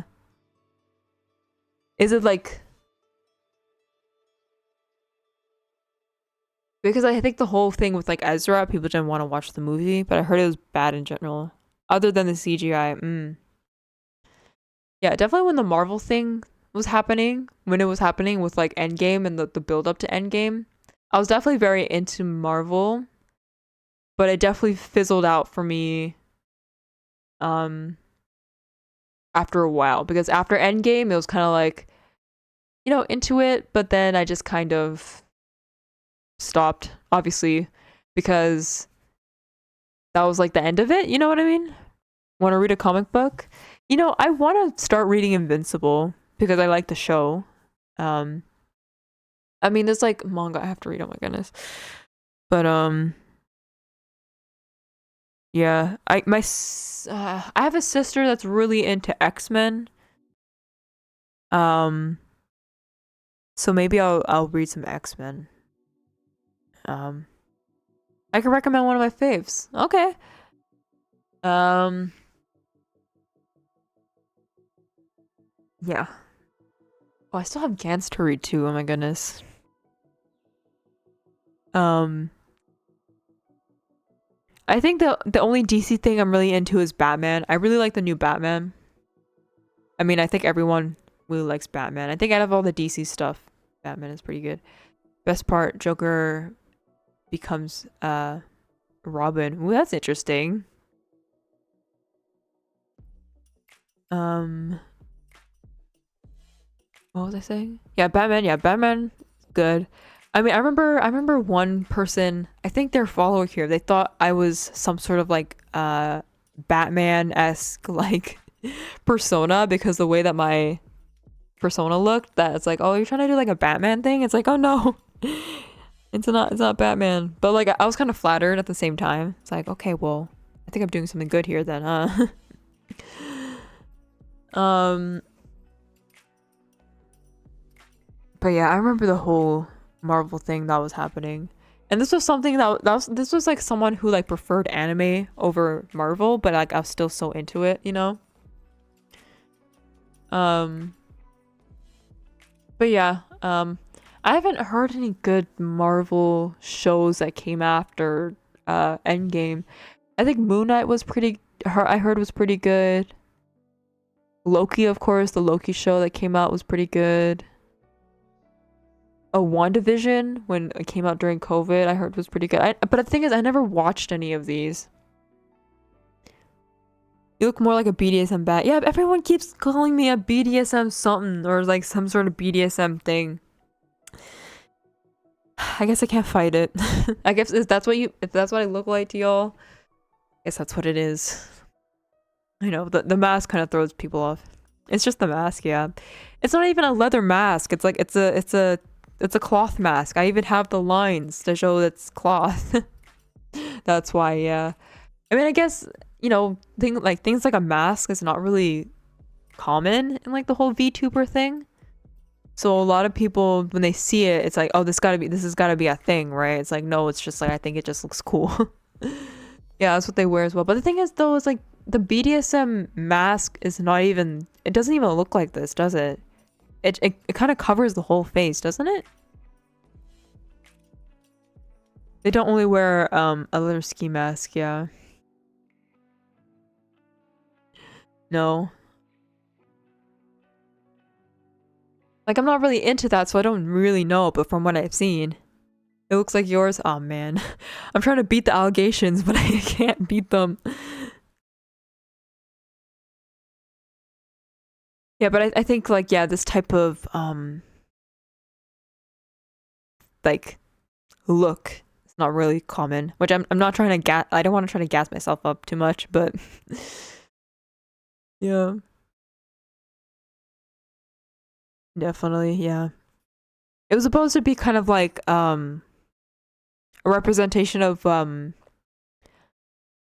like I based my outfit off of like drill music because I don't know. I just like the look of like drill and like grime music. So I just like that's what I wanted to do. And it's just kind of like uncommon, right? We totally like create the most incredulous allegation against you, your career will never recover. Oh man. When I'm famous, I'll see you. You'll cancel me, Toasty. And then I won't even be mad because you warned me.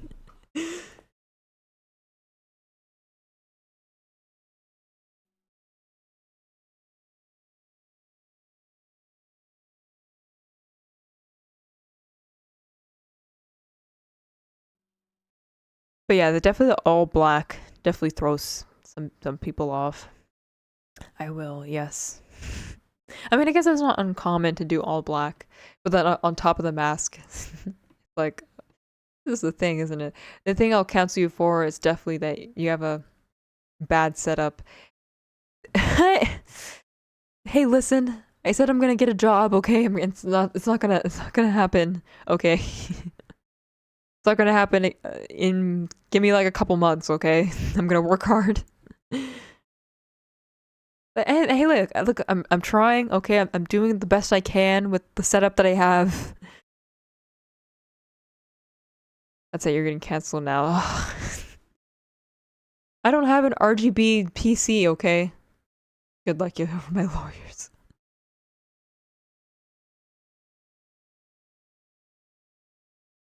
Listen, I got the lawyers that got OJ out. Okay, you have nothing against me.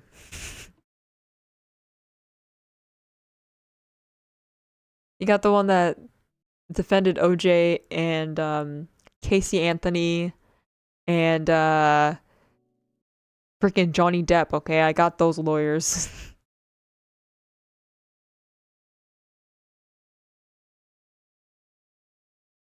Whoa, hold on. I got Saul too. I got Saul on my side as well. Try to beat that.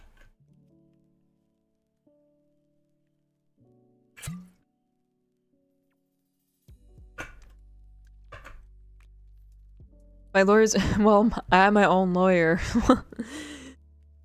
My lawyers are gonna say, well, judge, you weren't like actually there, so like, fuck you.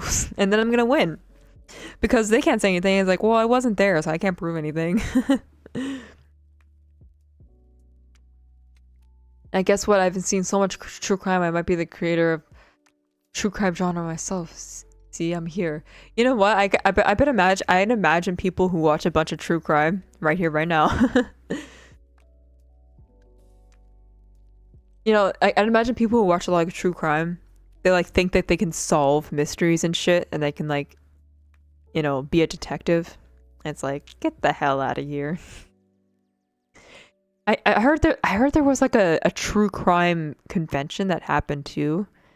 That gives me the heebie-jeebies. It gives me shivers. It gives me the heebs, the jeebs.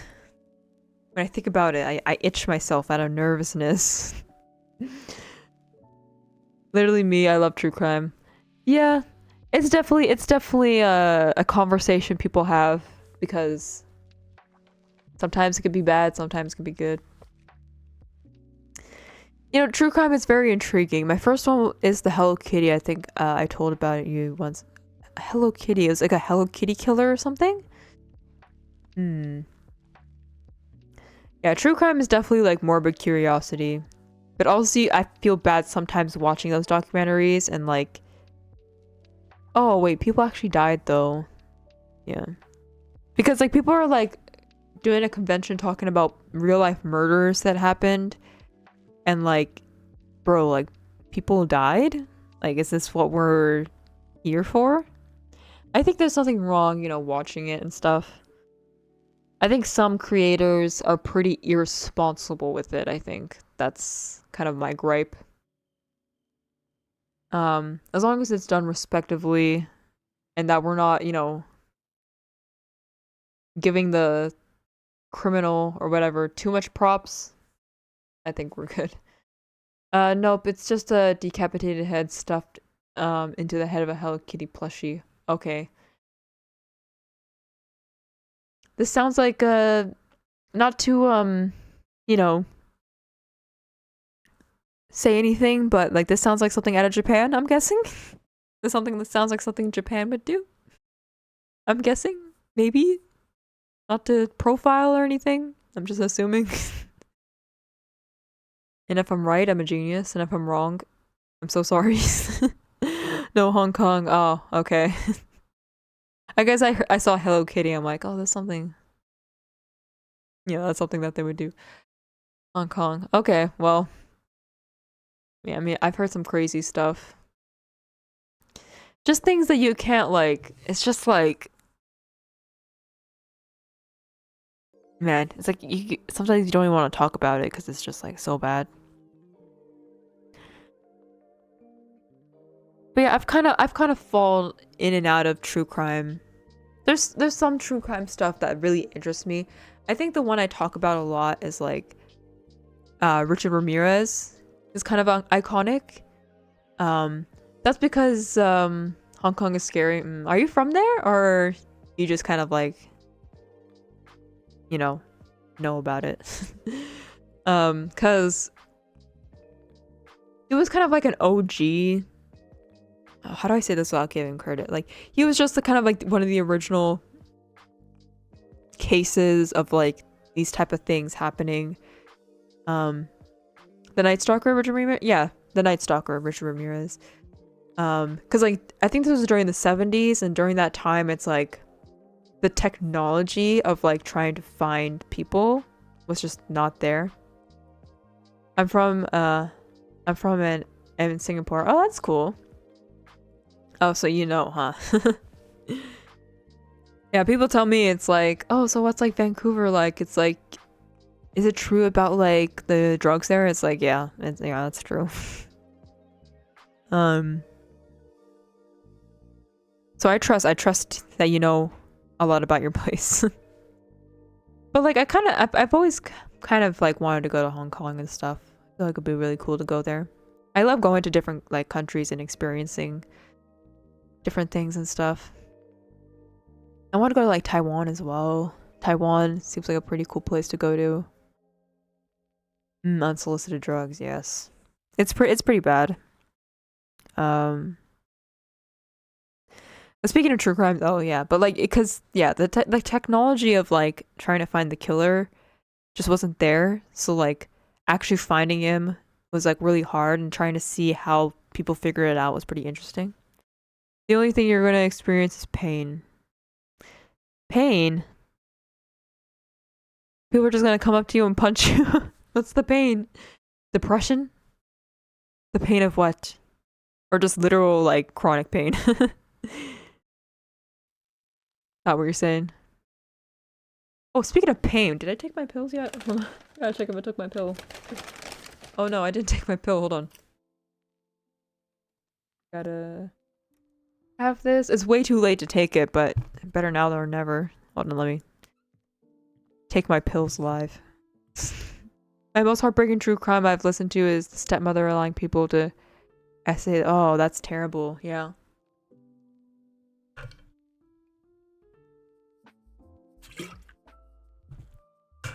I'm gonna step away from that conversation, so we're not talking about it too much, but that's terrible. Did really bad things, yeah.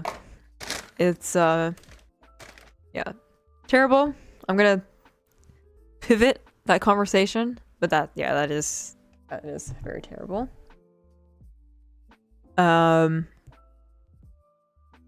So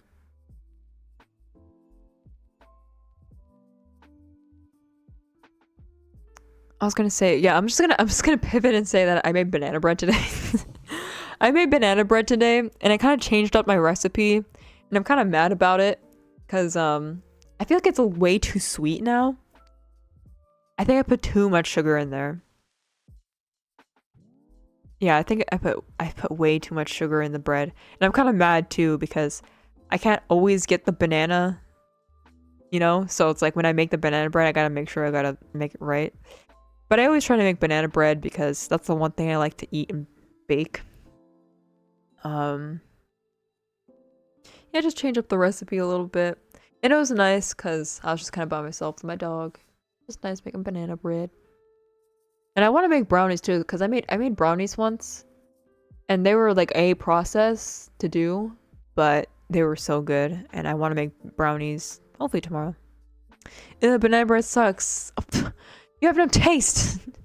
Banana bread is the best. For me it's like I like heartier flavors. So for me it's like I love like the cinnamony nutmeggy stuff and like banana bread gives me that vibe. Like I don't go to Starbucks anymore, but when I used to go to Starbucks, I always get banana bread because I like it. Yeah, it's like banana bread is like a hit or miss for some people. It's like they either hate it or they just really like it. Um, yeah, people usually prefer like pumpkin loaves or like lemon loaves, but I always get the banana bread. And then because people don't really like banana bread, it's like it's always in stock for me. So I always get it. I always get the same order all the time because I feel like it just hits right and like I love the oatmeal cookies more. Yeah. Oh, the speaking of oatmeal cookies, like if you go to Costco, those Costco oatmeal cookies, lovely. I can eat a whole tray of Costco oatmeal cookies in one sitting. Maybe even give me 2 days, maybe. So good, so addicting. Or even like the croissants from Costco. Honestly, my favorite place to get groceries, honestly, is Costco. A lot of people think it's like really stressful. For me, it's like I really like going there. um, it's like for me, it's like even if you are gonna get like a couple things, I always end up just like going through every single aisle and making sure it's like, ooh, this is nice. Ooh, I can get this. And then you have like the coveted Costco food that I always get. I'm always craving Costco food all the time. Love. Oh man, I'm lagging. You ain't gotta tell me twice. I saw this whole thing. This whole thing is lagging. The whole stream. But yeah. Yeah, I'm like I would consider myself like very coffee snobby because I used to work as a barista for a long time, so I'm very used to that whole environment. And yeah, very specific on my roasts and stuff. I'm pretty basic when it comes to types of beans I like. I mean, I'm just like I like an Ethiopian bean. Pretty basic. Which for me it's like I really like dark roasts for a very long time. But then I tried light roasts and I kind of prefer them more. And like Ethiopian is my favorite, so I would love to have a whole like barista set up in the house or whatever. So it's your internet? Probably. It's always my end on bad things happening. I mean, like my Twitch playback looks fine from here, but I was doing that a couple times where it would just like start loading and lagging.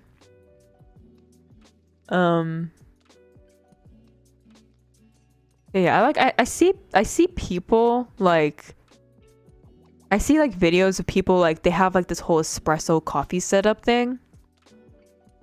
And people are like looking at that and they're just like complaining, I guess. I don't know. They're just like being mean to people. It's like, "Oh my God, like this guy is trying to do string theory, like trying to make coffee or something like that." And it's like, people have their hobbies and people are, extreme with their hobbies.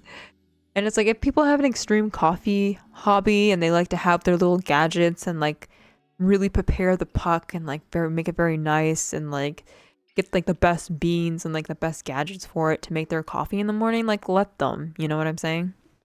And it's like people have hobbies where they can be extreme like that, but for some reason every time I see people go, they just go into the coffee ones and they're just like, what is this guy doing? He's like trying to, he's like doing NASA work on making his coffee. It's like, I just get the Folgers and I just drip coffee it, and like, you don't need to do all that for your coffee. It's like, well, some people want to, okay?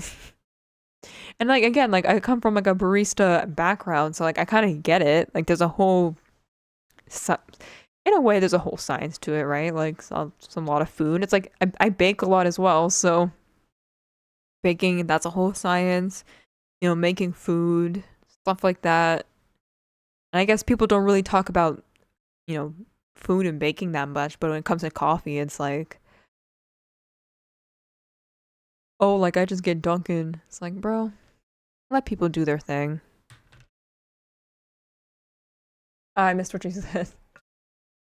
You missed what I said. What part did you? It's lagging so bad. What part did you miss out on? I was talking about coffee or something.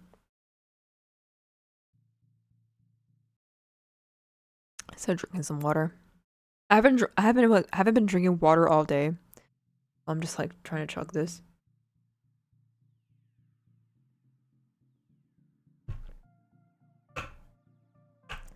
I'm gonna continue on, but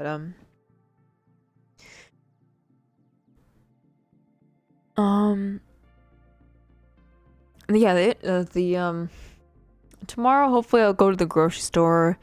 The thing with the brownies though is like I have to pick up a lot of sugar and chocolate because those brownies take up a lot of almost everything. What's the last thing you heard me say? Because like almost everything could be anything. I heard the part of coffee, that's all. No, I was just saying like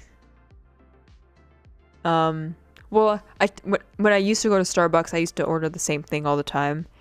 And I would talk about how like I kind of did a lot of barista stuff, so I kind of understand the whole coffee snob thing because a lot of people for some reason are mean to people that like to take time making their coffee, where they do the whole thing of like preparing the puck and like the grounds and like all the little gizmo and gadgets to make the coffee, and like telling people to just leave them alone because that if that's how they want to do their hobby, like let them.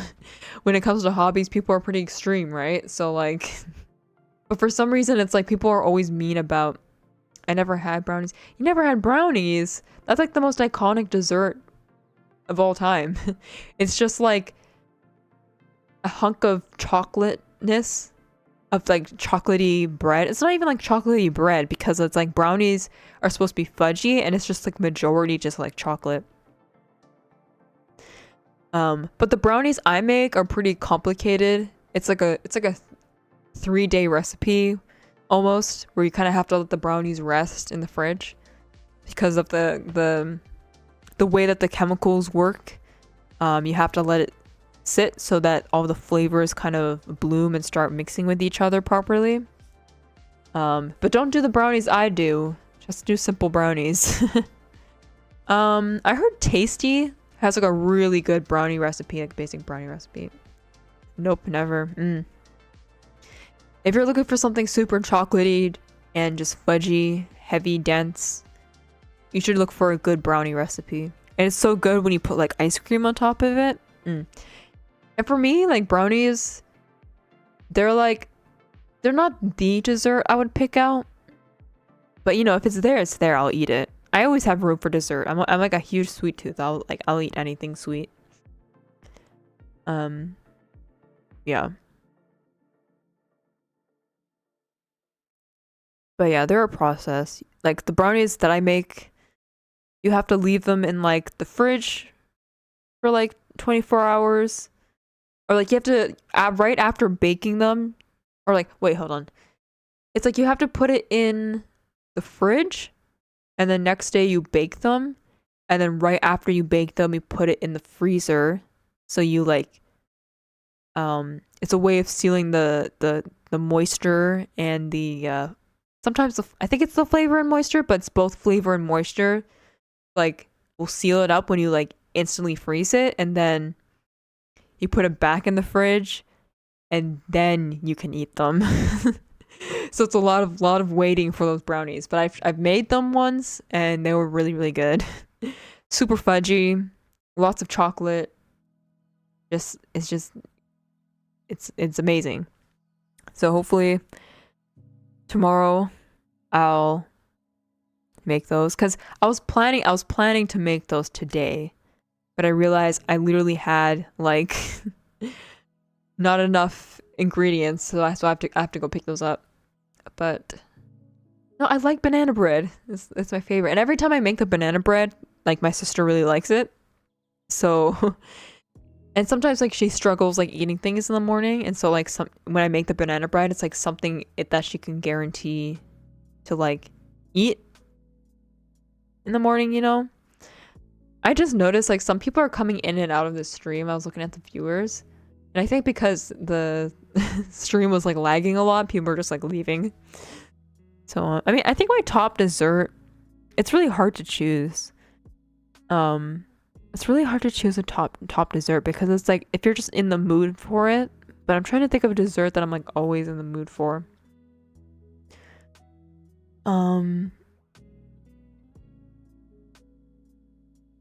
I feel like I'm always down for like donuts, and I'm always down for like a basic glazed like donut or like donuts in general.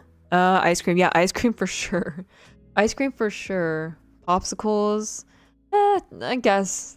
Like I'm talking about a dessert that like I can have all year round, and like I can have ice cream like in the winter. That's fine. Lava cake, lava cake.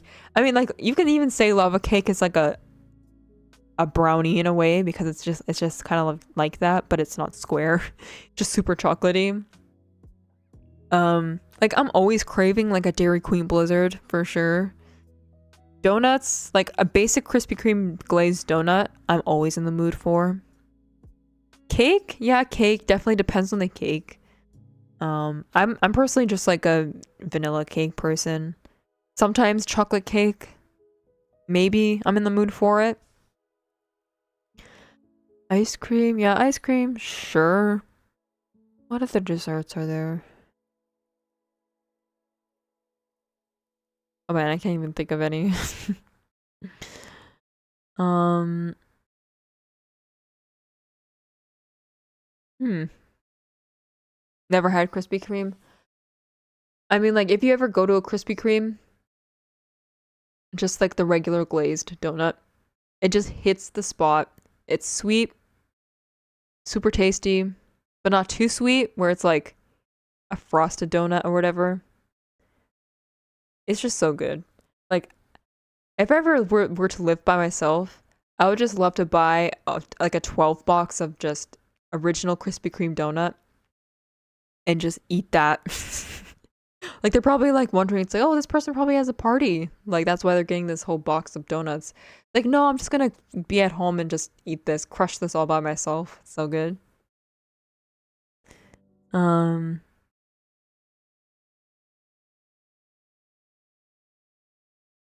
yeah, donuts, ice cream, cake. Oh yeah, brownies. Yeah, brownies. Sure, why not? But I don't think I would reach for a brownie. I think I would just. Mm.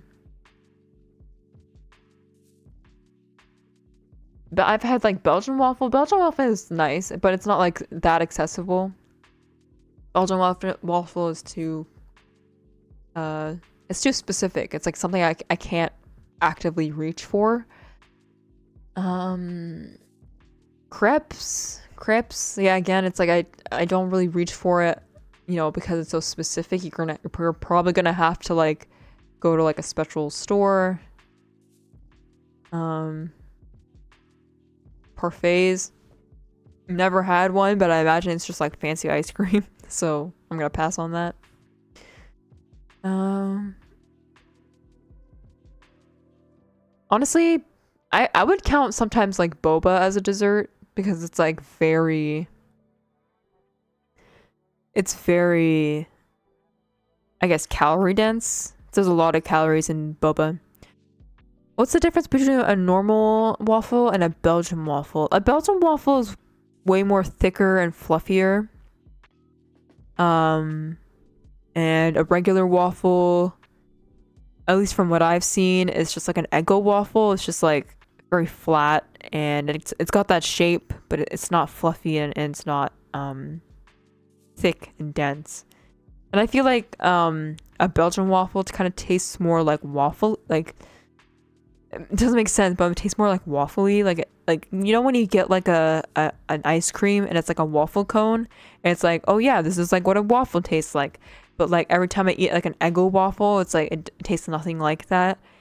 But the only time I can eat something waffly is like a Belgian waffle. I can't even explain it. But usually like the Belgian waffle, yeah, it's just like thick and bigger, sometimes denser, you know, sometimes like fluffier. It's like yeah, that's what I would say. Crispier, you know. But for some people it's like that's what a normal waffle is. So like probably here in the West it's not as, you know, common. Um yeah. What other desserts? Honestly, like candy, I guess candy will count. I've always talked about it. Like Sour Patch Kids are like my favorite type of candy. It's like my favorite candy of all time. I'm always like craving Sour Patch Kids. Kit Kat is really good. Oh Henry is really good. And you know what? I don't mind like Almond Joy. I like the coconut and almonds. I think those taste really good. A lot of people it's like, oh, why would you eat an Almond Joy? It's like it's nice. I wouldn't eat a Mounds, but I would eat an Almond Joy. I need the almond in there. Um, peanut M&Ms. Peanut M&Ms are the best. The sweet and saltiness of it. And if I can, pretzel M&Ms are the best. Reese's top tier. Top tier is Reese's. It's like you can't beat that peanut butter and chocolate combination. So good. What's Almond Joy? It's basically coconut and almond, and then you cover it in chocolate, and that's Almond Joy. And then the other part of it where it's no almond is called Mounds, so it's just coconut and chocolate. Mounds and Almond Joy are like controversial because it's considered like a healthy kind of like chocolate, but like I like the taste of it. You know, coconut and chocolate and almond taste good together, so. But like people are like, oh, why would you like eat that? Like Kit Kat exists. It's like, yeah, I like Kit Kat too, but I like Almond Joy as well. Let me drink some water.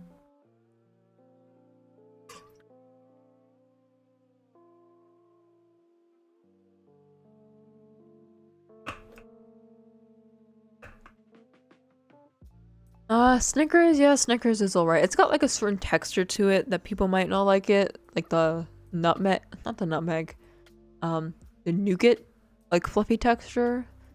But it's good. Mars bar. Mars bar is fine. I'm trying to think of different candies.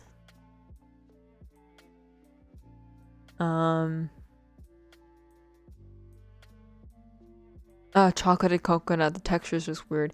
Yeah, you know, I'm a texture person too. That's why I think I prefer the Almond Joy because at least it has that almond in there to like balance out the texture. Because it has that crunch in it. But yeah, I mean, I like the combination of chocolate and coconut, so yeah. For me, sometimes coconut is a hit or miss. Um, not Smarties. So in Canada, Smarties are like plain M&Ms, but in America, they're like the little powdery things that you get in a wrap. And then in Canada, the powdery thing that you get in a wrap is called Rockets. So When I say Smarties, I mean like the little M&M things, and I never reach for Smarties. They're just like they have no taste to it. Um,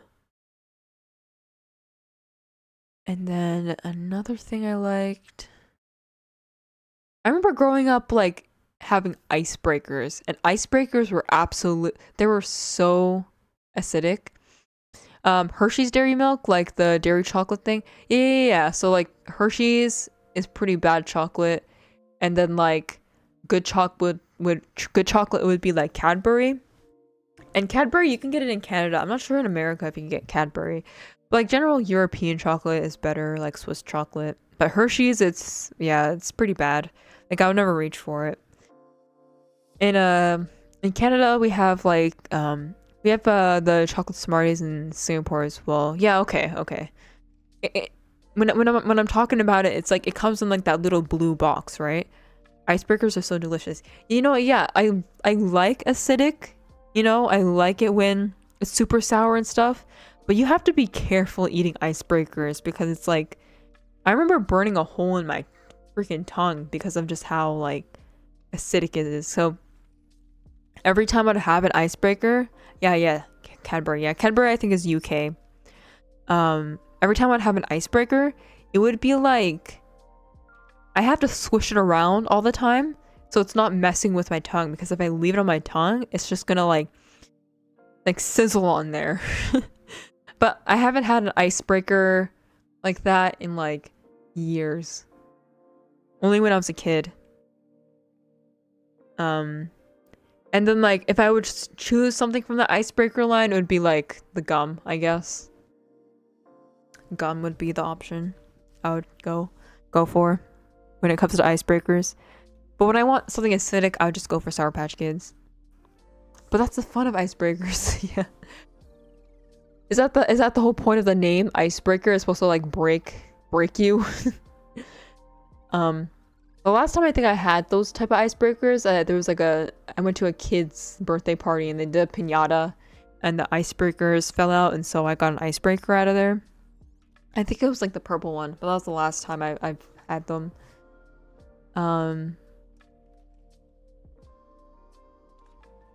Is there any other candy that I grew up with? Not grew up with, but I mean, I like Sweet Tart because I feel like Sweet Tart is like the better Rockets. Because like Rockets are very like powdery, but like Sweet Tarts, it's like it has a harder shell to it, so you can like suck on it a little longer, and like it doesn't. It's not like it doesn't. It's not like powdery or whatever, you know. Maybe, yeah. You know, there's a lot of debate on like sugar cookies, on whether like sugar cookies are good or not. I don't mind sugar cookies because sugar cookies like it for so a lot of people it's just like a powdery sweet mess. But I kind of like sugar cookies. And they're very cheap too. You can get them for like $1 a pack. So um but you know, I don't really reach for them a lot. There other like Western candy I've grew up with. I'm gonna type in Western because a lot of different candies I just don't know, you know? Skittles? Every time I've had Skittles, it would always be sour. I don't like the original, I like the sour Skittles. Okay, I think I should just type in American candy. American candy. Because you know America's got that candy game on lock. You know what? Warheads? Like, I don't mind warheads. The thing is, like, I didn't like icebreakers, but I can handle a warhead. Like, give me a lemon warhead, and I can handle that shit. I don't know if anyone here, like, knows about warheads. But that was, like, the thing that, like, people would eat. So that way they can show, like, they can earn their stripes, pretty much. They're like, this is so sour, no one can handle this. And then when I have warheads, I'm like sitting there with a straight face. I thought I was like the coolest person. I thought I was so cool handling warheads. Let me drink some water.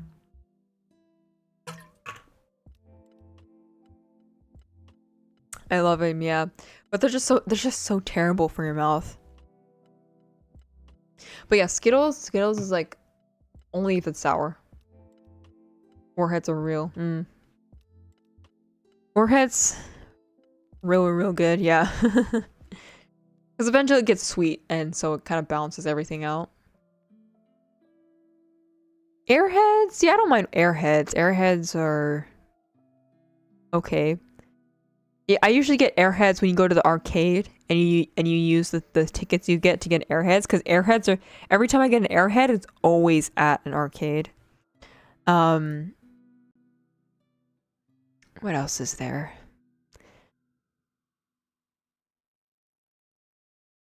Oh, Mike and Ike's. Listen, every time I have a Mike and Ike, I get feverish every time I eat Mike and Ike's. I don't know what they put in there. I remember I got a Mike and Ike's from an arcade, and that was like the most expensive candy that you can get. I remember getting a bunch of like tickets. And I was like, "Oh, I'm gonna get these Mike and Ike's." 'Cause I thought these were just like candy or whatever. It's just like sweet candy. So I'm like, okay, whatever. And I'm chewing on these, and I'm like halfway through the box, and then like throughout the day, I'm like feeling sick, like I'm feeling feverish, and I'm like, I never feel this way because I always like when it comes to candy and stuff, it's like I don't feel sick when I eat candy because I'm still young and I bounce back. But I'm eating these Mike and Eggs, and I'm like, I'm feeling like I'm getting a fever. And I searched it up, and even someone on Reddit was like, yo, I'm eating these Mike and Eggs, and like I'm getting like I feel sick.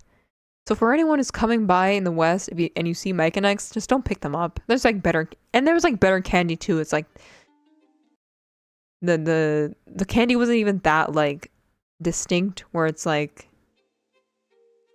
it's something different, you know? It's just like a basic ass candy, so don't pick them up. Milk Duds, I never had a lot of Milk Duds growing up. I loved Nerds though. I loved Nerds growing up. Nerds were my shit. I remember eating a lot of Nerds at like the park, and there was like a candy shop at the park, and like I would always try to get Nerds. I would always get like the pink and purple Nerds. I just like the texture and like the taste of Nerds. So for anyone who's like into sour stuff, definitely get into Nerds. And if you like crunchy texture. Also, I really loved M&Ms, but like in the tube. So like the OG M&Ms, but it's like in a tube and they're really tiny. I noticed a thing where like people would talk about it and they're like, listen, I don't like to eat normal M&Ms, but when I have normal M&Ms, it has to be the one in the tube. And like that's exactly what I think. I have to have the M&M tubes, and I think they just discontinued it for a very long time, but I think they brought it back. All right, I have to go. Okay. See ya. Thanks for sticking around, Toasty. I'll see you next time. Yeah, I'll see when is next time, but hopefully I'll see you. Thanks for coming by. Have a good day or night or wherever it is. I'm gonna talk about candy.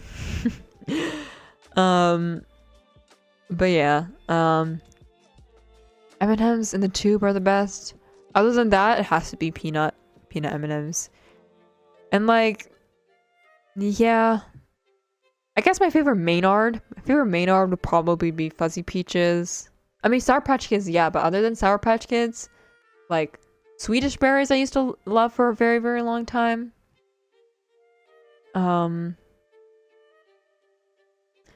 Yeah, I can't really think of anything else. And Fuzzy Peaches, they're iconic. But I think Swedish Fish are the ones I wasn't really into. Just like plain gummies. Like I wouldn't mind. I wouldn't be mad if someone gave it to me. Like I'll eat it, but I wouldn't reach for it. You know. I mean, the Hershey's cookies and cream are very good. I don't mind that. I remember growing up like really into the Hershey's cookies and cream. But I haven't had it for a while.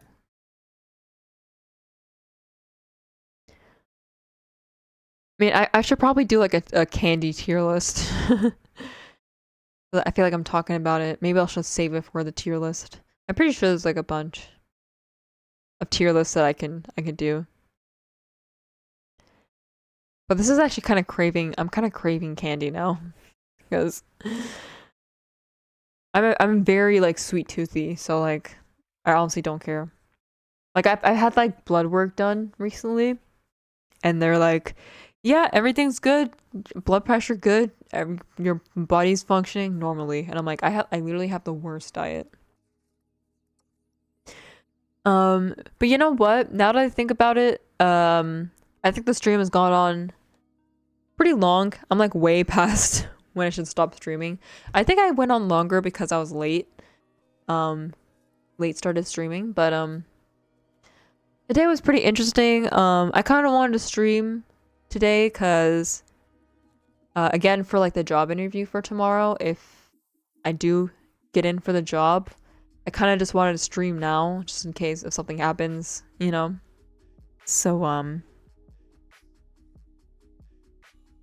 yeah, I hope I get the job, and I'll see you guys next time when I try to stream. I'm so desperately want to try to be more consistent, but times has changed a little bit, so I'll try to see you guys next time. Yeah, I guess I'm signing out. Okay, thanks y'all. I think I'll put this on YouTube, but I'll see you guys. Bye bye. Bye bye bye bye bye bye bye.